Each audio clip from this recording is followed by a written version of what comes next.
All right, good evening and welcome to the Hanson Select Board meeting. Tonight is Tuesday, October 11th. Please join me in the Pledge of Allegiance. I pledge allegiance to the flag of the United States of America and to the republic for which it stands, one nation, under God, indivisible, with liberty and justice for all. Mrs. Rain, would you do us the honor of reading our public announcements?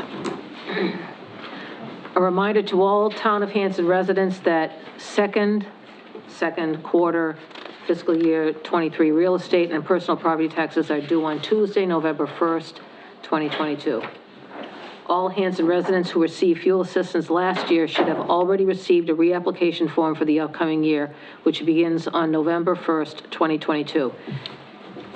If you have not yet received your reapplication, please contact self-help at 508-588-0447.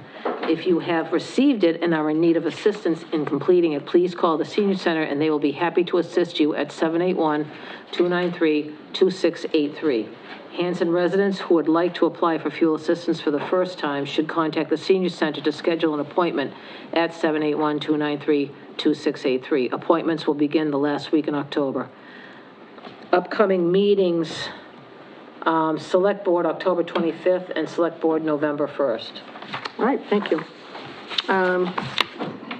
We're going to take things a bit out of order. Well, they're kind of in order, but we've got it twice on the agenda to discuss the appointment of the Zoning Board of Appeals member and associate member. So we're posted to talk about the two positions that are currently vacant on the ZBA. We will not be discussing or answering any questions regarding the ongoing ZBA investigation. We will not be rehashing the events of our 9/27 meeting.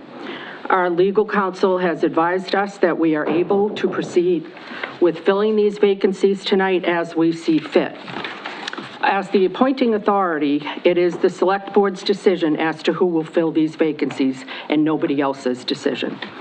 I will not tolerate any profanity or inappropriate behavior tonight that is disrespectful of this board. And anyone who cannot control themselves or conduct themselves in an appropriate manner will be asked to leave politely first, and then we will ask the police to come. So with that, we've got before us, we've got two openings, one for an associate and one, or an alternate associate. They're kind of, the term's been being used interchangeably, and the other for a full member. So I think we'll start with the full member, which is a term for 3 years. And we have two applications here, one Mr. Cushing and one Mr. White. So if you look in your packets, you should see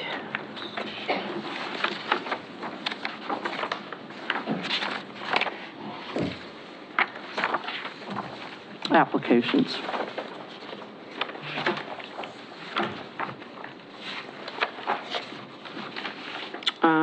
And so we would love to hear from each of the applicants. I don't know if, is Mr. White here? Yes, ma'am. Okay. If you don't mind, normally what we do is we have somebody stand up and have the board ask questions and, you know, kind of let us know why you're interested in the position, and then we kind of take it from there.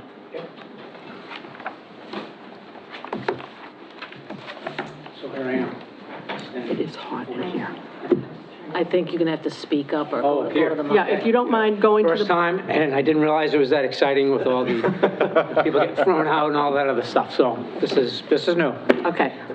I'm interested in being involved in the Zoning Board of Appeals, just to get more involved in the town and how business is done, really. I was recently appointed to the Cemetery Commission, so I got my feet wet a little bit there, even though there's no budget and there's really no things. I was going to say, did somebody not like you and write you in? Is that what happened? I haven't done a thing yet. That's what usually happens. That's okay, I'm working on it. And can you give us a little bit about your professional background and? Sure, yeah, I'm retired right now. I retired from the Weymouth Fire Department. At the fire department, I worked as the fire prevention officer and the training officer, and my duties as fire prevention, I was involved with Mass General Law and the rules and regulations, particularly for fire, but also building codes. So I have I think I have a good working knowledge of how things go within the regulations. A little bit of zoning, but not a lot. That was really not in my purview. I also worked as an environmental consultant for a number of years and familiar with the laws regarding Mass General Law 21E and the Massachusetts Contingency Plan. So as far as rules and regulations go, I think I can get ramped up pretty quickly as to what's required of someone on the board. Okay, thank you. Did anybody from the board have any questions? I know you always ask the same questions, Mr. Oh, I didn't know you wanted me to say it started off first. Do you have any conflicts of interest or anything that you think that you need to disclose to us that would make you unable to serve on this board? I'm retired. I don't even do anything, so no. Not that I can think of. Yeah. Just give me a second, because I wanted to make sure I went through all this stuff. I have questions. I will have questions. I always have something to say. Did you have something, Mr. Hickey? Yes, Mr. White. It was told to me that when you filled out the original application, that you were asked if you knew any members of the zoning board. And I don't know if I do. Okay. Who are they? So I guess you probably don't then if you're saying it like that. Do you know any members of this board? I know Anne Rain. Okay. Pointed with Ed Heel. The only other question I would have is that I have disclosures from all the other members, whether they're applying or not, and I don't have a disclosure form for Mr. White on any ethics. Would you have filled out a disclosure form? I had not. I didn't know that I was to do that until after Okay. the appointment. No, that's fine. But I'm happy to do it. Okay. No problem at all. Thank you. Sure. Mr. Hill? Can we request the after the fact? Yes, that's Yeah. required anyway. Yeah. You know, with the swearing in, people are required to fill that out. Yep. Mrs. Rain? No, I have no questions. Okay. Did you have any questions for us? No, I don't think so. Okay. I'm sorry, I was just trying to read through all this stuff. You might have already said it, but, you know, what would make you a good zoning board member? Well, I love the town, and I've lived here for over 20 years, and, well, almost 20 years, excuse me. And I think that my working with the rules and regs in the past will make me a valuable asset to the board. Okay, and you feel like you're relatively okay being able to interpret the rules and regs? You can take guidance from the resources that exist on the problem at all. board and from, okay, No problem whatsoever. okay. Okay. All right, thank you, Mr. White. We're going to have Mr. Cushion get up, and then we'll move to the vote and make a decision. Thank you.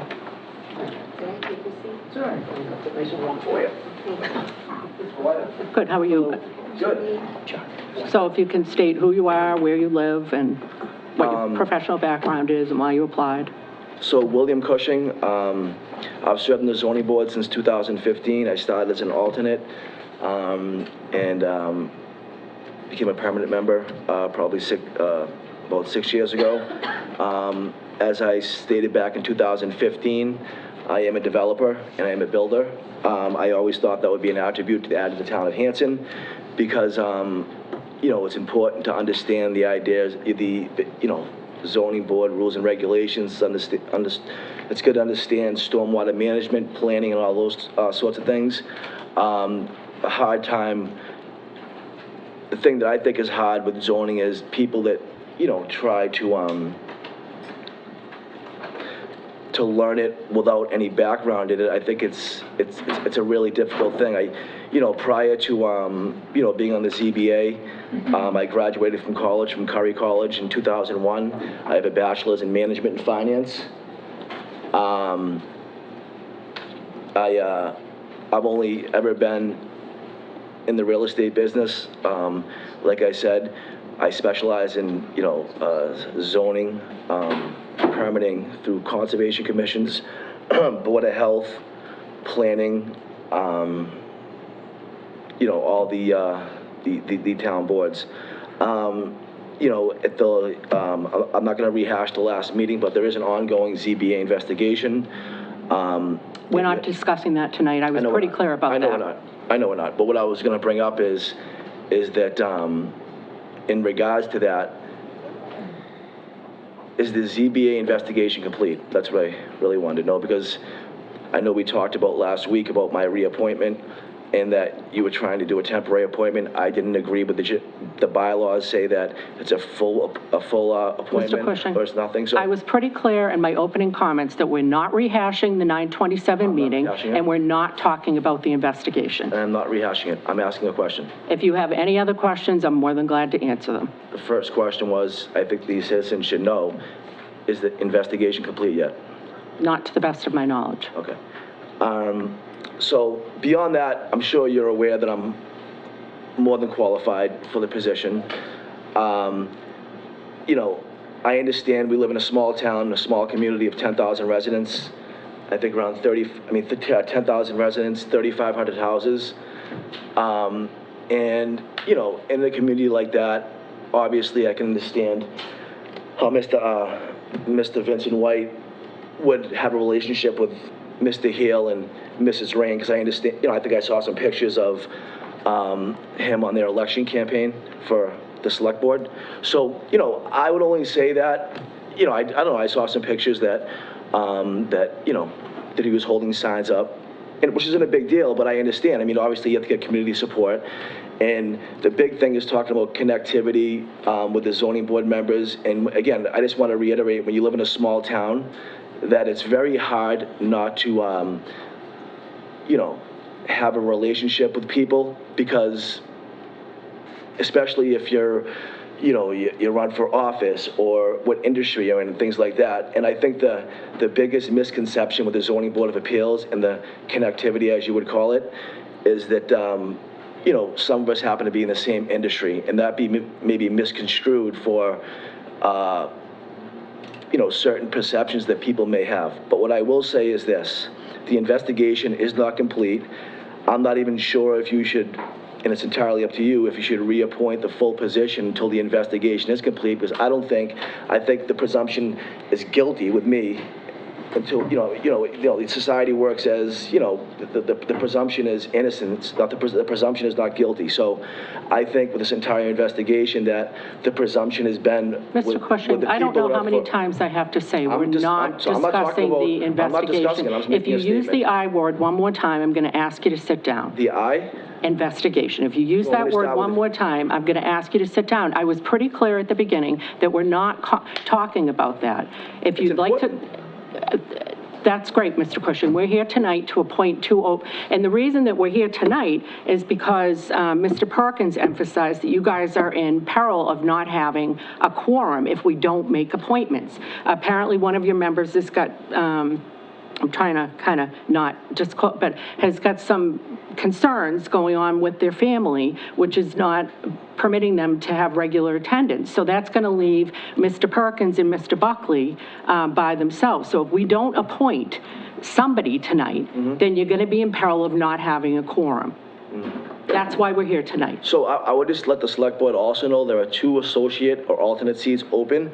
So both of those alternate members, however you decide, can both be appointed tonight. It shouldn't be a one or the other, because there are actually 2 seats open. And I think the idea is there should be 3 alternate seats and 3 permanent seats. So whether or not you reappoint a permanent seat tonight, what you should do is at least do 2 alternate seats. That way, Mr. Cushing, we posted to do... So you have 3 alternates. Mr. Cushing, we're all set. And you have... Mr. Cushing, this is this board's job. May I speak, Laura? No, Mr. Cushing, we are posted... We are posted to discuss a full member appointment and an alternate appointment. But you're limited, what I'm saying, I'm trying to tell you... You're trying to convince the board to do something other than what we've posted to do tonight. I can't convince you. You've already made your mind up. I can't convince you of anything. What I'm telling you is this. There are 3 permanent seats and there are 3 alternate seats, right? And what I'm telling you is you have 2 members that are going in for alternate tonight. You can appoint both of those seats since you only have 2 applicants. You do not have to make a decision on the permanent member tonight because then you will have a quorum. And then when the investigation is complete, and then you want to look at both of our resumes, and then you can tell me who's more qualified after the investigation is done. That is all I'm saying, and I'm done. Okay, thank you. Did anybody have any questions for Mr. Cushing? Any questions? Any answers? Did anybody have any questions? Any answers? Okay. Go Live ahead. in the town? Yes, I do. How many years? Excuse me, ma'am. Oh, I'm sorry. The questions should come through the chair to the, go ahead, Mr. Cushing. 77. Go ahead. Anybody else? I think she said how many years you lived here. So, my dad bought a house in 1977. I went to McCorn School, I went to Indian Head School. I went to Whitman Hanson my freshman year. My parents are divorced. I left for a little while. I moved back, and I've been a resident for a very long time. I played football in Hanson. I played WHK for, I don't know, a long time. I played football for Bob Bancroft. I've been here for a long time. My family still lives in Hanson. I live in Hanson. I'm in the middle of a transition point where I'm building a house in Hanson. Simple as that. People want to question my residency, and I think that would also be clarified in the investigation also. And that's why I'm asking for this investigation to be complete before the permanent seat is appointed, because I think right now it's prejudiced by the investigation not being complete. I don't think I have a fair shot at getting the permanent appointment, and if they appoint one tonight, the decision's already been made before tonight, so, thank you. Okay, thank you. All right, so we have 2 applicants for the full membership, and I will entertain a motion. This is the report, the investigation. Oh, okay, so we apparently have the investigation. I just want to let you know that report. Oh, I guess that answers that question. Okay, so we will entertain a motion. Do I have a motion? Well, I'm not sure how to do this, but I'd like to table the appointments. We were all set to go last Friday, when we thought there was a meeting. Tonight. Tonight. There wasn't. So I'd like a few days, or possibly a week, depending on when the zoning board has their next meeting, to look at this report. We're and not review going it. to have a gun to our head to look at this report. We will look at it quickly, but I'm not going to say that we're going to decide in a week what we're going to do. Like, we don't even know what we're looking at here. So I don't know when their next meeting is, but I feel hesitant to say that we're going to put off taking any action. Until Friday. It's on the 18th. We're all set. On the 18th. Your next Excuse meeting- me, Mr. Cushing, let me speak, thank you. Yep. I just want to, we were ready to go last Friday when we thought there was a meeting on Tuesday. There wasn't the meeting, so that meeting got canceled. We now have the completed investigation, and I would like to wait before making any kind of decision until at least everybody has had a chance to look at that investigation. That's fine, except they're meeting next Tuesday, so we're going to run into the same situation that we ran into, which we thought we were going to run into when we thought they were meeting tonight, which is if certain people don't show up, they may not have a quorum. Kevin, do you have a meeting next Tuesday? Can I speak now? Yeah, Okay. Yeah, we do have a meeting scheduled for Tuesday, but we do have 3 members, myself, Ms. Kennedy, and Mr. Buck. So we do have 3 members, so Okay. if everyone shows up, we should have a quorum. And anticipate people not showing up, that's the same as anticipate we're not have a quorum tonight. So we do have enough members to staff the meeting, so do with that when you can. okay. And Madam Chair, my whole thing is that we now have the investigation. We didn't have it last Friday, and we're ready to appoint people. We now have the investigation, and with a few days to look at it, we could make an informed decision on who to appoint to the zoning board, and then they could be sworn in by Beth, the town clerk, on Monday or Tuesday before their meeting. Okay, but we're not, I mean, not that we can't meet on a one-off. Well, I don't know what people's availability is to meet before then. I really don't. But we could schedule a meeting for next Tuesday night just to do this, and we've done that before. where we've had meetings just for one agenda item. What do other people want to do? I think that we really should look at the investigation before we do any appointments. I do. I'm not against that either, but it would have to wait, it would have to wait until the 25th. I'm not available on the 18th. Well, what about this Friday? I'm not I think it available would be- Friday. No. I think the key for me is, I want to have it informed. I want to be able to look through it and go through. I think everyone deserves a fair shake. So if they have the ability to hold a meeting without this, Then we'll just And then wait. when's the next meeting after the 18th? when is, Mr. When's the next Perkins? meeting after the 18th? When's the next meeting after the 18th? May I speak? Yes. Yeah, yes. I'm not sure, I'll have to check with our administrative assistant, but typically 2 weeks following that. Okay, so, like, whatever the first Tuesday is in November, I know probably. that it's my place to give an opinion, but I feel we waited this long, it's probably, what's that, a couple of weeks, right? Well, that's where we're going. So that's why I'm asking if we know that you've got a quorum for next week, then that would allow, and you can't meet next week, but that would allow us, we were scheduled to meet on the 25th, and certainly between now and the 25th, we can schedule, I guess, a one-off meeting to talk about it. Oh, man. And I don't know what that is, but, He's got his hand up. does that seem, yes, Mr. Will you still have a quorum without Mr. Weeks to vote on that? We're not going to meet on the 18th. That was one of the things that we were going to discuss tonight was our meeting schedule. So our next meeting will be the 25th, if we all vote that way. Yeah. And I definitely want to be here for that vote. I think it's important for everybody to be here, to the extent possible. All right, so it sounds to me as though we, Do we need a second? Because I'll second the table. well, do we need a vote? I don't think. Not to table it. No. I I don't think Okay. so either, but. All right. I mean, if people want to be formal about it, why don't you make the motion and then somebody Make a can. motion that we table appointing zoning board members until the 25th of October. I'll second it. All in favor? Aye. Okay, great. All right, thank you, and I'm sorry for everybody that came out, and thank you, Mr. White, and I don't know if Mr. Costello's here, but I appreciate that. Thank you, Mr. Costello, I'm sorry. Do we get a chance to speak for or against any of these people, or is this a decision from you with the taxpayer? It is ultimately the board's decision, but certainly at the time when we're doing the appointment. Know some of these people and want to speak up for them, can we do that? Are we able to do that? Not this evening, but certainly when we do the appointments, yes. When you do the appointments? Yep. When you come before you make the decision? Yep. and talk forward? Yes. Not against them, but for them? Yep, well, either way, yep. You can say Yeah. whatever you want, but Yeah. it's the 25th, we've moved it to. But you can, more than welcome, you're a taxpayer, you can say whatever you want, public meeting. I got duct tape. Oh, No, makes no, sense. no. No, it's a great question. Yep. Okay, thank you very much. I guess we should take a brief recess, or I don't, whatever. If people want to, I just don't, I don't want people to feel weird leaving in the middle, but if you want to stick around, you can.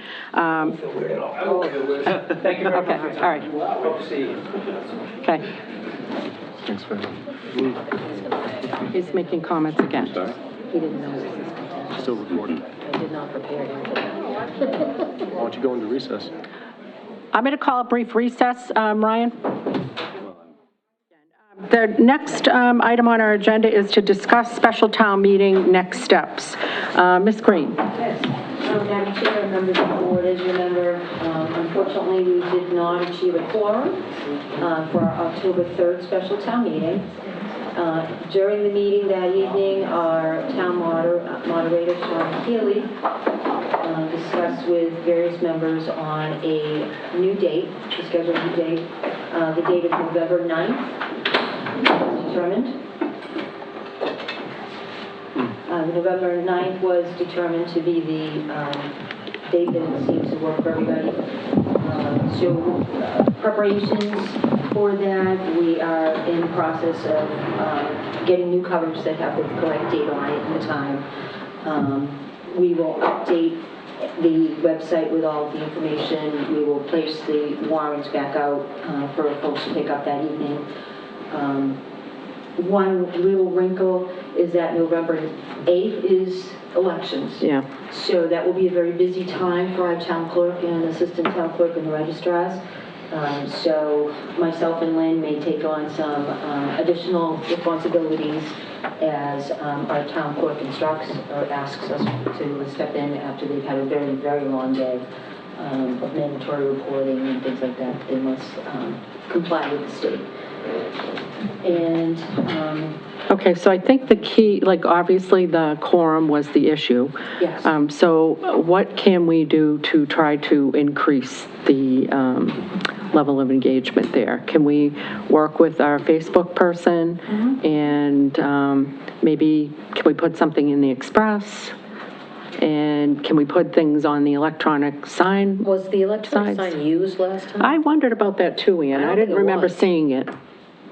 yes, so I know one of the signs was being used by the highway department about the road construction.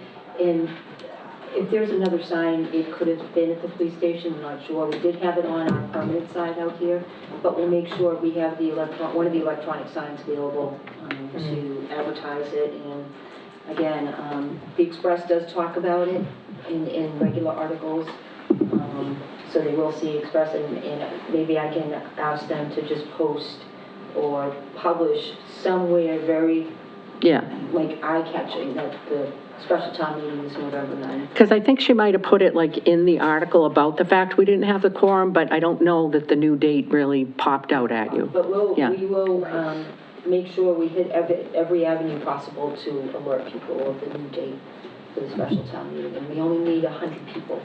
Okay. Special town meeting to meet a quorum and to get really essential town business. And there will be daycare? That is in process Okay. as well as the reserving of the middle school for the November 9th. That is all wheels in. Somewhere I saw that the time was already at 6:30. We haven't voted on that yet. Question on the floor. I saw somewhere that it was listed that we were going to have a meeting at 6:30, and we haven't, that's an article, we hadn't approved it. Yeah, really? Yeah. Where do you think you saw that? I think it was in the Express. Okay. Yeah. Mrs. Cafardo? Do we have a sign, I don't recall seeing a sign on Route 27, which has a lot of traffic. That's what we were just Yeah, that's what discussing. we're We don't know. We think it was being used for the Phillips Street project for highway, which is technically what it's for, so, but I'm just wondering if we could, like, broker a deal there, see if we could, okay. Temporary sign? Yeah, I mean, we've got to do something to get the information out there, and I'm wondering if we can make sure that we let Council on Aging know about the new date, and then similarly, if we could let the schools know, see if they could get something out to the parents, just so we're kind of hitting everybody wherever they are.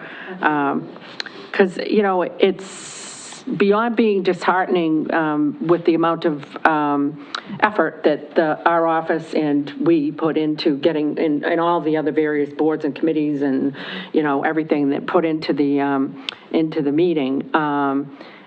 It's taxpayers' money, like, to decide how to use it. And it's very disappointing that we're not getting people that are appreciating, like, this is my money, I want to influence how it's being spent, and it's my town, I want to influence, what types of things are happening. So I did see a little group in Pembroke. It's probably too late for us to do this now, but I think it was like a nonpartisan group that was standing outside of, like, Stop and Shop, just telling people about the town meeting, upcoming town meeting. They're having a one-off for, I think a community center or something like that. But the point is, they were there just educating people, telling people, we're having an upcoming town meeting. And I thought maybe that's something we could think about doing. I think it's a little too, close in time for us to pull it off for November perhaps, but maybe for our May town meeting we could. Why do you think we don't have time Well, for that? I don't know if we can you have to get permission, and I'm not sure, I don't know, I'm not sure if Shaw's would just let us do that or not. It's usually pretty doesn't good take about much, it. yeah. Well, does that something people want to do? I would be willing to hand out flyers at Shaw's if it would help. You would? Yeah. Okay, all right. Okay. I mean, if somebody We wants to make also up thought a about flyer. handing out a pamphlet for the election on Wednesday. And, having pamphlets there available when people come to That's a vote. good idea. They can pick up the pamphlets that will say, special town meeting, November That's a great 9th, idea. middle school. So we will have, not a large piece of paper, but just maybe half with, with two that will just say, special town meeting, November 9th, middle Yep. school, and the town. And have that available for election, because it will be a very large turnout for a vote. Okay, so who wants to take one for the team and contact Shaw's to see if they would allow us to do that? I guess that's me. Okay, I mean, I think just go to the store manager Yeah. and see, I mean, we're not soliciting per se, but, Right. we're just giving out information, so I think it's appropriate. And I would be willing to actually do that too, depending upon what the date is that we can get. All of us have different availability. Yeah, Figure it out. yeah. Ideally a Saturday or Sunday, I was thinking. How much would it be to take out a half-page ad in the Express, just to let everyone know, Can we explore that? Okay. Or, maybe, I don't know, we give away a 2022 Jeep Cherokee or something. I know you're joking, but I don't think we're allowed to give No? away, No, I don't think we're allowed to do that. No. Who wants to pay for Dunkin' Donuts gift cards? $20 No, gift card for can't everybody do who shows up. Okay, all right. Can't do that. We've gone off the rails here. We were well-intentioned, but we went off the Certainly not rails. going to come for a Dunkin' Donuts. Yep. So can we also just make sure we put in the announcements? So that they make sure they Yeah. get read off? Yes. Up until that point? Did you get that, Lynn? Okay. Good point. Okay, great. Anything else on town meeting, Lisa? No, that covers it all. And I think we had discussed that we did not appear to have anybody from Impressed LLC there to represent themselves and do a presentation, but I think you sent an email, and then for some reason, Mr. Greenberg called me to let me know that they would be there, Chanel would be there, Chanel's flight got held up, there was a whole host of reasons why nobody was there, and I said, well, we are not going to be doing your presentation, so if you are not there, nobody will be doing your presentation. So I think they're planning on being there, but perhaps a reminder to all parties concerned would be in order.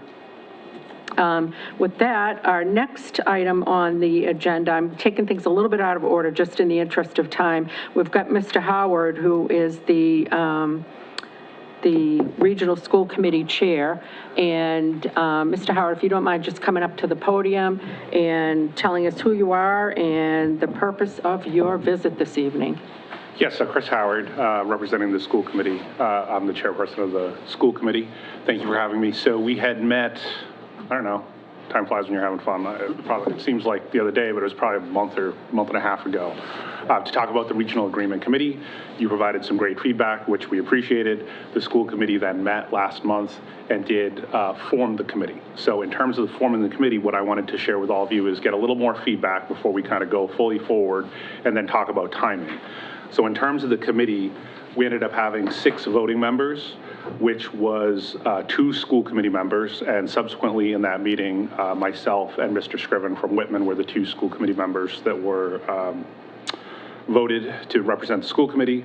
We also voted 2 members of the boards of selectmen, 1 from each town, and the 2 town administrators, 1 from each town, as voting members. And then we had a non-voting contingent of 2 citizens at large, 2 finance committee members, and then the superintendent, the assistant superintendent, and the business manager. So the compromise was we all said, I think we want to try and keep it nimble. The voting group is fairly nimble with 6. And so I kind of wanted to open it back up to you folks in terms of composition. I had a brief conversation with Laura in terms of kind of getting a sense of, does that make sense, especially with the citizens at large. In the past, we've kind of looked to the boards of selectmen to do the citizens at large, whether that still makes sense. To do the citizens at large, again, we haven't formed, we formed the group tangentially, but we haven't met. So I kind of trying to work with both Hanson and my field trip as soon as this meeting's over is to Whitman to have the same conversation, get some feedback. I really want to make sure we set this in motion right. And then also, in terms of feedback for the committee, also get a sense of your timing. So when in a perfect world, when you want to start, And then after I leave or whenever, certainly if this group could get that voting board of, select board member for that would be helpful. So that's kind of why I'm here. I'm kind of okay with most of that, but I find it a little odd to have the town administrators as voting members of the committee since they are employees. And that's very abnormal for them to be considered a voting member. I definitely could see them being an advisory member. You know, they definitely have to be part of the conversation. Sure. But a voting member, I think, is, I don't know. I don't, what do you guys? I agree with you, but I thought if it was 6 weeks ago, Chris, that we met, and you would know better than I, with how, when you spoke with the Whitman Board of Selectmen, this select board, I thought we were 5-0 on having 2 members for the select board to be part of a voting crew. And again, this is why I'm here for feedback. So whatever you want to do. We ended up, I think, if you listen to the school committee meeting, we took feedback from both boards. And we tried to get to, again, a fairly small contingent of voting members, because the discussion at school committee was basically, you know, not only do we have this subcommittee, essentially the representatives from the board should really be kind of more representatives of the board, right? Because ultimately it has to come back. So it has to go from school committee, it has to go to DESI, it has to go from DESI to town meeting, and certainly when it goes to town meeting, that gives the 5 of you all the prerogative in terms of thumbs up or down in terms of pushing it to town meeting. So we were trying to get it smaller. There was some discussion about the citizens at large. There wasn't a lot of discussion about the town administrator, but I think, again, this is why I'm here. I'm trying to get feedback. I'd rather kind of all be on the same page before we start rather than we start and it's, here's what you want to do. So if you feel strongly that you think you want to have 2 members representing the board of selectmen, I think that's fine. I can tell you in school committee, the point I made to them, and that is a public meeting, you can go look, was there was some discussion about having 4 school committee members, 2 from each town. So again, it is what it is, but my point was, well, wait a second. If we have 2 school committee members from each town, then we're going to probably have 4 select board. Now we're at 8 voting members, plus the non-voting members. We're back to. But the problem is that we should have people that live in town, in the towns, the 2 towns. And I don't believe our town administrator, you live in Pembroke, right? She lives in Whitman. You live in you live in Whitman, okay, okay. Well, that's good. I thought somebody lived in Pembroke, that's. Yeah, and I think there's 2 separate pieces. So certainly, you know, if you have input on the town administrator being a voting versus non-voting, I'd love to get that feedback. And certainly if you want to revisit the composition of having 2 folks from this board, but I can tell you that's probably going to result in 4 school committee members as voting members, I would guess. When you spoke to the selectmen in Whitman, how did they want it? Small, everyone. So they wanted 1 member. I think they went back and forth. Again, this is where I'm going back to kind of make sure we're all on the same page. I would urge you guys to keep this as small as possible. The last time, the reason we couldn't get any traction and get any decent discussion going on was because there were just way too many people. And the thing is each of the respective representatives have to go back to the board or committee that they're representing anyway. So the people on that committee that are appointed aren't empowered to make the decision for their respective board or committee. They've got to circle back and get, you know, and check in with them and get a sense of what the direction is of, in this case, like the select board.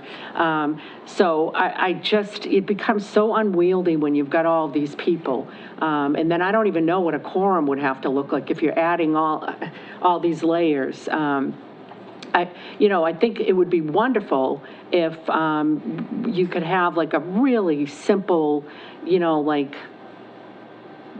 I don't know, like a 4-person with everybody else being advisory, but 1 selectman from each town and 1 school committee member from each town.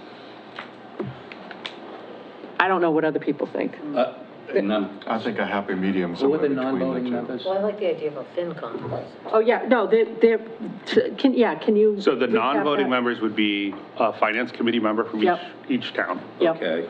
A citizen at large from each town, and then the superintendent, assistant superintendent, and business manager.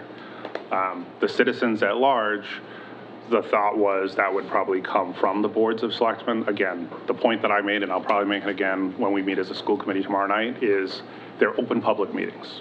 So I think, I don't see a lot of value in the citizen at large, because I would encourage anyone that's a resident of Hanson or Whitman that wants to just come to the meeting, right? So there's no difference to me between having a posted public meeting with public comment where anyone can participate, or having a non-voting citizen at large member. And I also want to kind of get this started, and I'm thinking of selection processes and applications and interviews and things like that, which takes time. So I'm just sharing my perspective. Again, at the same time, this is, the composition right now is 2 citizens at large, 2 finance committee members as non-voting members. That's what we have now. We can certainly take that. We have it on the agenda for Wednesday, tomorrow night, so we may revisit it, so.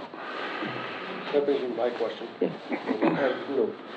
No, Ms. Green. I just wanted to bring to the attention that I am the town administrator for Hanson, yet I am a resident of Whitman. So I would find myself compromised, or anybody watching that, as a voting member, so I would most likely recuse myself from any of those votes because of that compromise. I appreciate that. I also just think it's weird to have you as a voting member. You know, because you are an employee, so, but quite honestly, the select board's going to give you the direction to go in, and since we've already got a member who's a member of the select board, or 2, it seems kind of, I don't know, like I would absolutely redundant, the direction you know? that the board Yeah. provides me, but it just, you know, if all of a sudden they ask for a vote, I would need to recuse. No, I'm glad you shared that. I think that's a good point. Okay, Mr. Hill, did you have something? Joe. Oh, Joe, I'm sorry, I thought you were done. So, no, six members. So how would you break ties in voting? Yeah, and I think that's really important. So to me, I think ties are going to be, I think it's going to be very incumbent. So theoretically, right, if we don't have town administrators, now we're down to 4. If we add select board members and probably 2 more schools, now we're up to 8. Either way, those are going to be even numbers, right? Whether we're 4, 6, or 8, right? So the way I'm looking at it is, we're going to really need consensus. I mean, if it's supposed to be a representative of the school, or representative of the school committee of select boards, and we're going back and forth, then I think maybe that's where you need to have an executive session and go through these things, because I think there should be consensus. I don't see a lot of tie votes. So that But we've already been clear, Chris, honestly, we know what people in town want. I mean, we'd love to roll back the hands of time, but we can't do that. And so the other thing that comes up universally is we want more representation. Since we're paying more, we want more representation. It's just as simple as that. I don't think it's really super, like, we're not pulling some rabbit out of a hat that's going to be like, surprise, this is what we're looking for. Like, we've talked about this openly. We mentioned it when you and Jeff were here at our last meeting.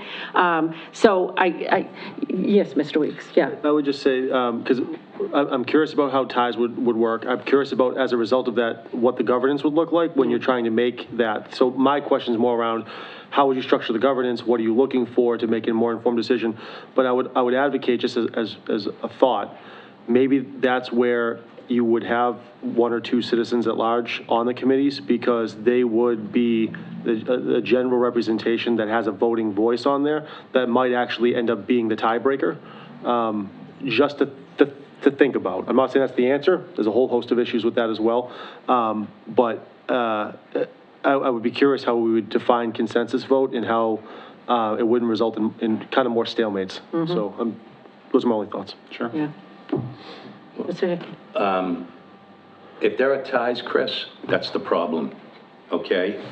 In 2017, we tried to get this done, and we know, Laura hit the nail right on the head. We know what we're talking about. 95% of that agreement isn't going to change. It's the 5% that we have to fix. And Joe's exactly right. Those are where the ties are going to be. So if there's a tie, that's the problem. And this is my problem with, I know you want to keep it small, whether it's going to be 4 or 6 or 8, I know, because it can't be an odd number. You know, town administrators are out, and it's nothing personal against Lisa, but Whitman's town administrator is interim, and he may not be around when we get this done. So to me, they're out. But we need to figure out, it's the 5% that we're trying to figure out, and that we've been stuck on for 5 years. Have you given any thought to, this kind of goes back to what Joe and Jim are saying. Have you given any thought to hiring a professional mediator to help with this? We could. I just think, you know, because that's a special skill set, right? Somebody who's going to say, you got to give a little, you got to give a little, we're each going to give a little, nobody's getting everything they want. Everybody's going to lose a little and everybody's going to get a little. And I think it's hard with some of the lines that have been drawn and some of the past actions for people to be able to get to that place on our own. I just wonder, yes, it would be a little bit of money, but I think it would be money well spent because you could literally say you had a third uninterested party broker a deal between the two towns that the two towns could live with. I just throw that out. And I mean, I think maybe if we do get to the point where we have ties, then that's exactly what should be looked at, right? I'm saying at the beginning. So you're not getting to a place where there's ties. So that when you get to the vote, everybody's saying, okay, I'm not 100% thrilled with this, but I can live with it. I'm going to vote to support it because I think it's the best we can do. Because we had a mediator listen to everybody's concerns. Yeah, I mean, I think it's definitely a possibility. Again, the way that I was kind of thinking about this in my head, and we'll go, kind of the direction anyone wants, or the boards want to go, was, again, we'd have some representatives. So those representatives, so what I was thinking, right, before we even met as a RAC, as a Regional Agreement Committee, what I was anticipating is we would have an executive session with the school committee and talk about what are the things that are important, what are the hot button issues, what are we trying to accomplish. If everyone did that and came to that meeting prepared, then that's going to tell us, we need to have that first meeting and kind of get a sense of where are those parts where we're divided and maybe where are we not? So it's hard to do that now with guessing. I mean, yes, we do have an agreement, but a lot has changed since we did that, right? A lot has changed. And we probably need to get folks in a room and say, hey, here are the things that are important to the town of Hanson. Here are the things that are important to the town of Whitman. The school committee is kind of there to figure it out as best as we can, but ultimately it's really between the two towns, and then we figure it out. So to me, it's just getting folks in a room, and I appreciate it's hard to kind of figure out the best way to do that. Again, my perspective is it's good to have folks, but kind of the more you can kind of get that going, the sooner the better. But again, I also don't want to go into it. If we go into it and this board's already sitting there saying, oh, I don't like how this feels, and Whitman's feeling the same way, well, then yes, we're going to need a mediator very early. I think you could keep it a small group if you had a mediator, because everybody's coming back to their respective groups and talking, and then the mediator's going to ask certain questions. Well, would you be willing to give on this? Would you be willing to give on that? What about this? What about that? I don't think you've got anything to lose, but you've got a lot to gain. What I don't want to see happen is that this deepens the damn divide any more than it already is between the two towns. And I mean, people have got pretty serious scars over this stuff.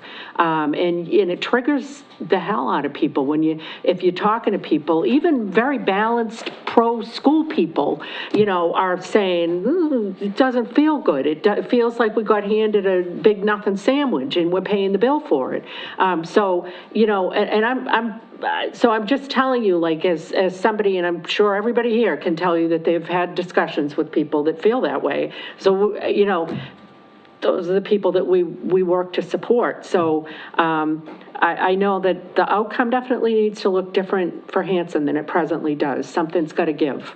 And I do think the best path forward would be a mediator. Let us know if, that's something you guys would be willing to entertain. Yeah. Can I ask a question about that? Who pays for the mediator? The town of Hanson? I don't know. We'd have to work that out, ma'am. Well, it always seems like you guys pass the buck.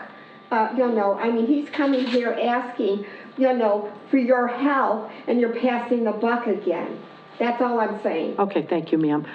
We're not passing. It's your decision. We're not He's asking you to come as a decision to represent the town of Hanson, and you're passing the buck, and then it's going to cost us taxpayers more for a mediator when the board is the deciding factor. That's all I'm saying. Okay, It's costing Mrs. us Joyce, money. Mrs. Joyce, you don't know who it's gonna cost money. This is all speculation. We don't Well, then why know. are you giving him advice on something that you don't even know about right now? You're saying Ma'am, it's gonna we're cost having money. a conversation where we're throwing out ideas, which we're certainly permitted to do. He wanted a decision Ma'am, I tonight. respect your opinion. Okay, well, I'm just saying, he wanted a Okay. decision. Yeah, and so, yeah, Thank you, and I Mrs. appreciate it, but Joyce. I think what I would say is, so, I think if we can get together and have that meeting, then we Yeah. could certainly look at a Yeah. mediator and things like that. I think Yeah. what this board is anticipating is going back on past history and some of the challenges we've had, and there will be challenges. So, I appreciate the perspective. I think I know it's gonna be hard, and I know we're gonna have to think outside the box, but for me, it's kind of the second part of the question was timing. Is this something that you think we could start in the next 30 days? Any reason we couldn't? Any concerns? Well, where have we landed on how many select board members we want to have on there? Have we, Well, we thought there were gonna be 2, right? do we want to? Is that what people Feel strongly want? that you want the. I'd have to, Okay, you can't. sure. Okay. No, this is why I'm here, right? I want to make sure we do this right, so. All right, so we want 2 select board members. We do not want the town administrator to be a voting member, but definitely in Advisory. advisory capacity. Got it. So that, and then, Just for me, it always comes back, no matter how many people are on the board, no matter what the composition is, you have an even number of folks. My biggest thing is, because it's a lot easier said than done, is I need to know what the governance is gonna look like. And it might evolve into a mediator, it might not, but like, I'd feel a lot more comfortable having a more informed opinion if we had an idea of what that would look like. Yeah. But I will trust the process, because I've worked with you long enough that you have a real talent for bringing multiple perspectives and looking at all that stuff. So I'll kind of put one foot in front of the other and cross the bridge when we get there, but that's just always gonna be in the front of my mind. Yeah, and I think the biggest, so I hear what you're saying with it would be nice to not have even numbers, but at the end of the day, we got Whitman and Hanson. So it's gonna be, right, it's gonna be really hard to not, whether it's 4-4, 6-6, 8-8. No, you can do it. I'm just saying, there's plenty of ways that you can actually form governance rules within that committee with even numbers and still have progress being made. I'm just saying, I'm interested in how you guys plan on solving that problem. Fair enough. Okay, so I hear you on the TA, Yep. preferred, shouldn't be voting, non-voting member, 2. and 2 boards of selectmen. And let me just 2 throw select board this, members. let me just throw this out at you, Chris, okay? Sure. The region, they're employees, right, of the towns. Well, of the It is a district. separate- Yeah. Yeah, but they're employees. Yeah. Okay, and 49.3% of Hanson's tax base goes to the school for all those employees, right? And I'm sure it's pretty similar to Whitman. So basically what I'm asking the board, and what I'm gonna tell you to go back to your board, is you get half of the tax base, so you get 1 member from each town. We have 100% of the tax base to take care of what the 5 of us think is best for the town. Yeah, no, I understand. So we get 2. It's 2 selectmen from each town and 1 school committee member from each town. Yeah, I And can't. that's it. Yeah, and I can't, I don't. Yeah. I know So you it's can't. the region, so from a legal standpoint, the regional school district creates the regional agreement committee.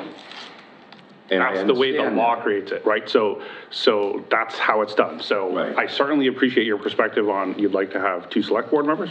Understood. I'm going to share with Whitman. Hopefully, if you want 2, they want 2. Otherwise, we will have an odd number, and I don't think that'll happen.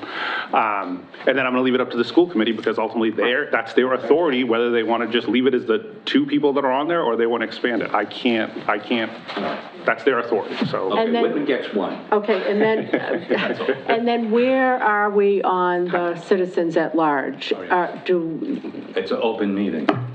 Okay, so can you, so you were gonna have 2 citizens at large, 2 FinCom members, and what was, And then just And then the 3 folks from the administration. So a Okay. superintendent, assistant superintendent, and the finance manager as non-voting members, because we need them. I mean, there's. okay, I mean, so you're saying, I mean, the citizens at large, if they're not voting members, it is an open meeting, anybody can attend.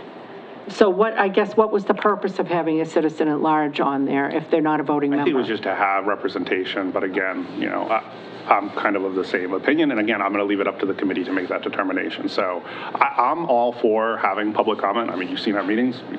there's public comment at pretty much every meeting. People can come. We encourage them to come, share, read emails. So I don't think any of us would feel differently about something like this that's so important. If people want to come to the meetings, to me, come to the meetings. So I can bring that back as, we can certainly look that way, and kind of go from there and see if anyone feels differently. Again, we got to all kind of give and take. So if the school committee feels strongly or Whitman feels strongly, then we might have them there. And again, we'll have other people there too, so. Okay, is there anything else people are concerned about? Does the rest of it kind of make sense? Timing. Yeah, so timing, you said you wanted to try to start it in the next 30 days? Yeah, I'd like to start sooner rather than later if possible. Unless, I mean, that's our opinion. I think we wanted to try, that's why I'm here. I want to try and keep this moving in terms of the committee's I'm all for it. push. I think as soon as possible, keep it going. Obviously, we can wait until after town meeting. I know there's going to be a lot going on, so maybe sometime soon after that. Well, to be honest with you, we've done everything we need to do for town meeting. We're Great, just even sort of better. waiting, you know what I mean? Like, we already did all the prep and everything. It's just we get to number been 7. rescheduled. Yeah. So you tell me. Well, I want to be thoughtful of your time, but if you think it's, as soon as reasonably practical, then. Go for it. Awesome. Yeah. Great. Yeah, that sounds good. Did anybody have any other comments, questions? Okay. So does that help at all, or? Yeah, I think the only thing I would ask, and I heard your point, and I completely respect your point, so please, I'm listening to what all of you said in terms of having the 2 members, and I'm going to bring that message back as clearly as I possibly can. But if you could tonight, perhaps do a primary and secondary member with the understanding that, hopefully we're going to have the 2 members. But again, I don't control the votes of the school committee, so that'll So be. you're saying in case it goes south with the Yes. other 2 parties? Or if you want to vote 2 and make me come back, that's also fine. If you feel, I'm just thinking ahead, so. I would rather vote 2. I guess my point, Jim, is I can't make any representation that it's going to be 2. I do not want to misguide that. I absolutely understand that. So, but if you want to vote 2, and then if Whitman feels differently, or. Yeah, I think we'll just vote 2, and then if you need to come back to us to tell us that, I can't imagine Whitman's going to say they don't want it. I think they'll probably just say, we'll add another person, right? I mean. Yeah, I don't think they voted it either, so. Okay. It's literally as soon as I'm done here, that's where I'm going, so. Okay. So did anybody want to volunteer to be on the committee from the select board? Okay, Mr. Hickey, did anybody want to second Mr. Hickey? I'll second Mr. Hickey. Okay, all in favor? Aye. Okay, and then we need another member. My days of Well, maybe we'll just go with 1, Chris. When do you meet? When will you meet? The childbearing, you don't have to be able to So bear I children. would expect we're going to probably try and get on a weekly schedule. Again, I'm one person of currently 6, possibly 6 voting members, but I would encourage us that we meet regularly and get this hammered out. I just don't think, we're going to meet and then wait a month, and so. Well, you know how I feel about that. It was pick a night and we're there every I would love week. that, but So, again, I Yeah, have to because it defer. was a little bit like dodgeball the last time. Yeah. It was different It was nights, crazy. different times, different places. Probably not yeah. a Tuesday, probably not a Wednesday, and then just pick a weekly night and get it done. Was there anybody else who felt a burning desire? Ed, did I see you raise your hand? well, then let me just ask this then. Should it be 1 person? I don't mind doing it, but it would have to be on Mondays. Again, Mondays are filling up quick. Yeah. My I mean, I don't scheduling mind is my doing it issue. by myself. I've been in this corner for a while, so if that's what we want, that's what we want. I'd like to help you, but I've got quite a few other committee assignments, and I don't want to oversubscribe. I'm trying to just be like thoughtful of So That's exactly how I feel. that's how you, Keep it to 4. Want to do it? No, I kind of feel strongly that it needs to be someone who has children in the game. I would love to do it. It just has to be on Mondays. That's the only thing.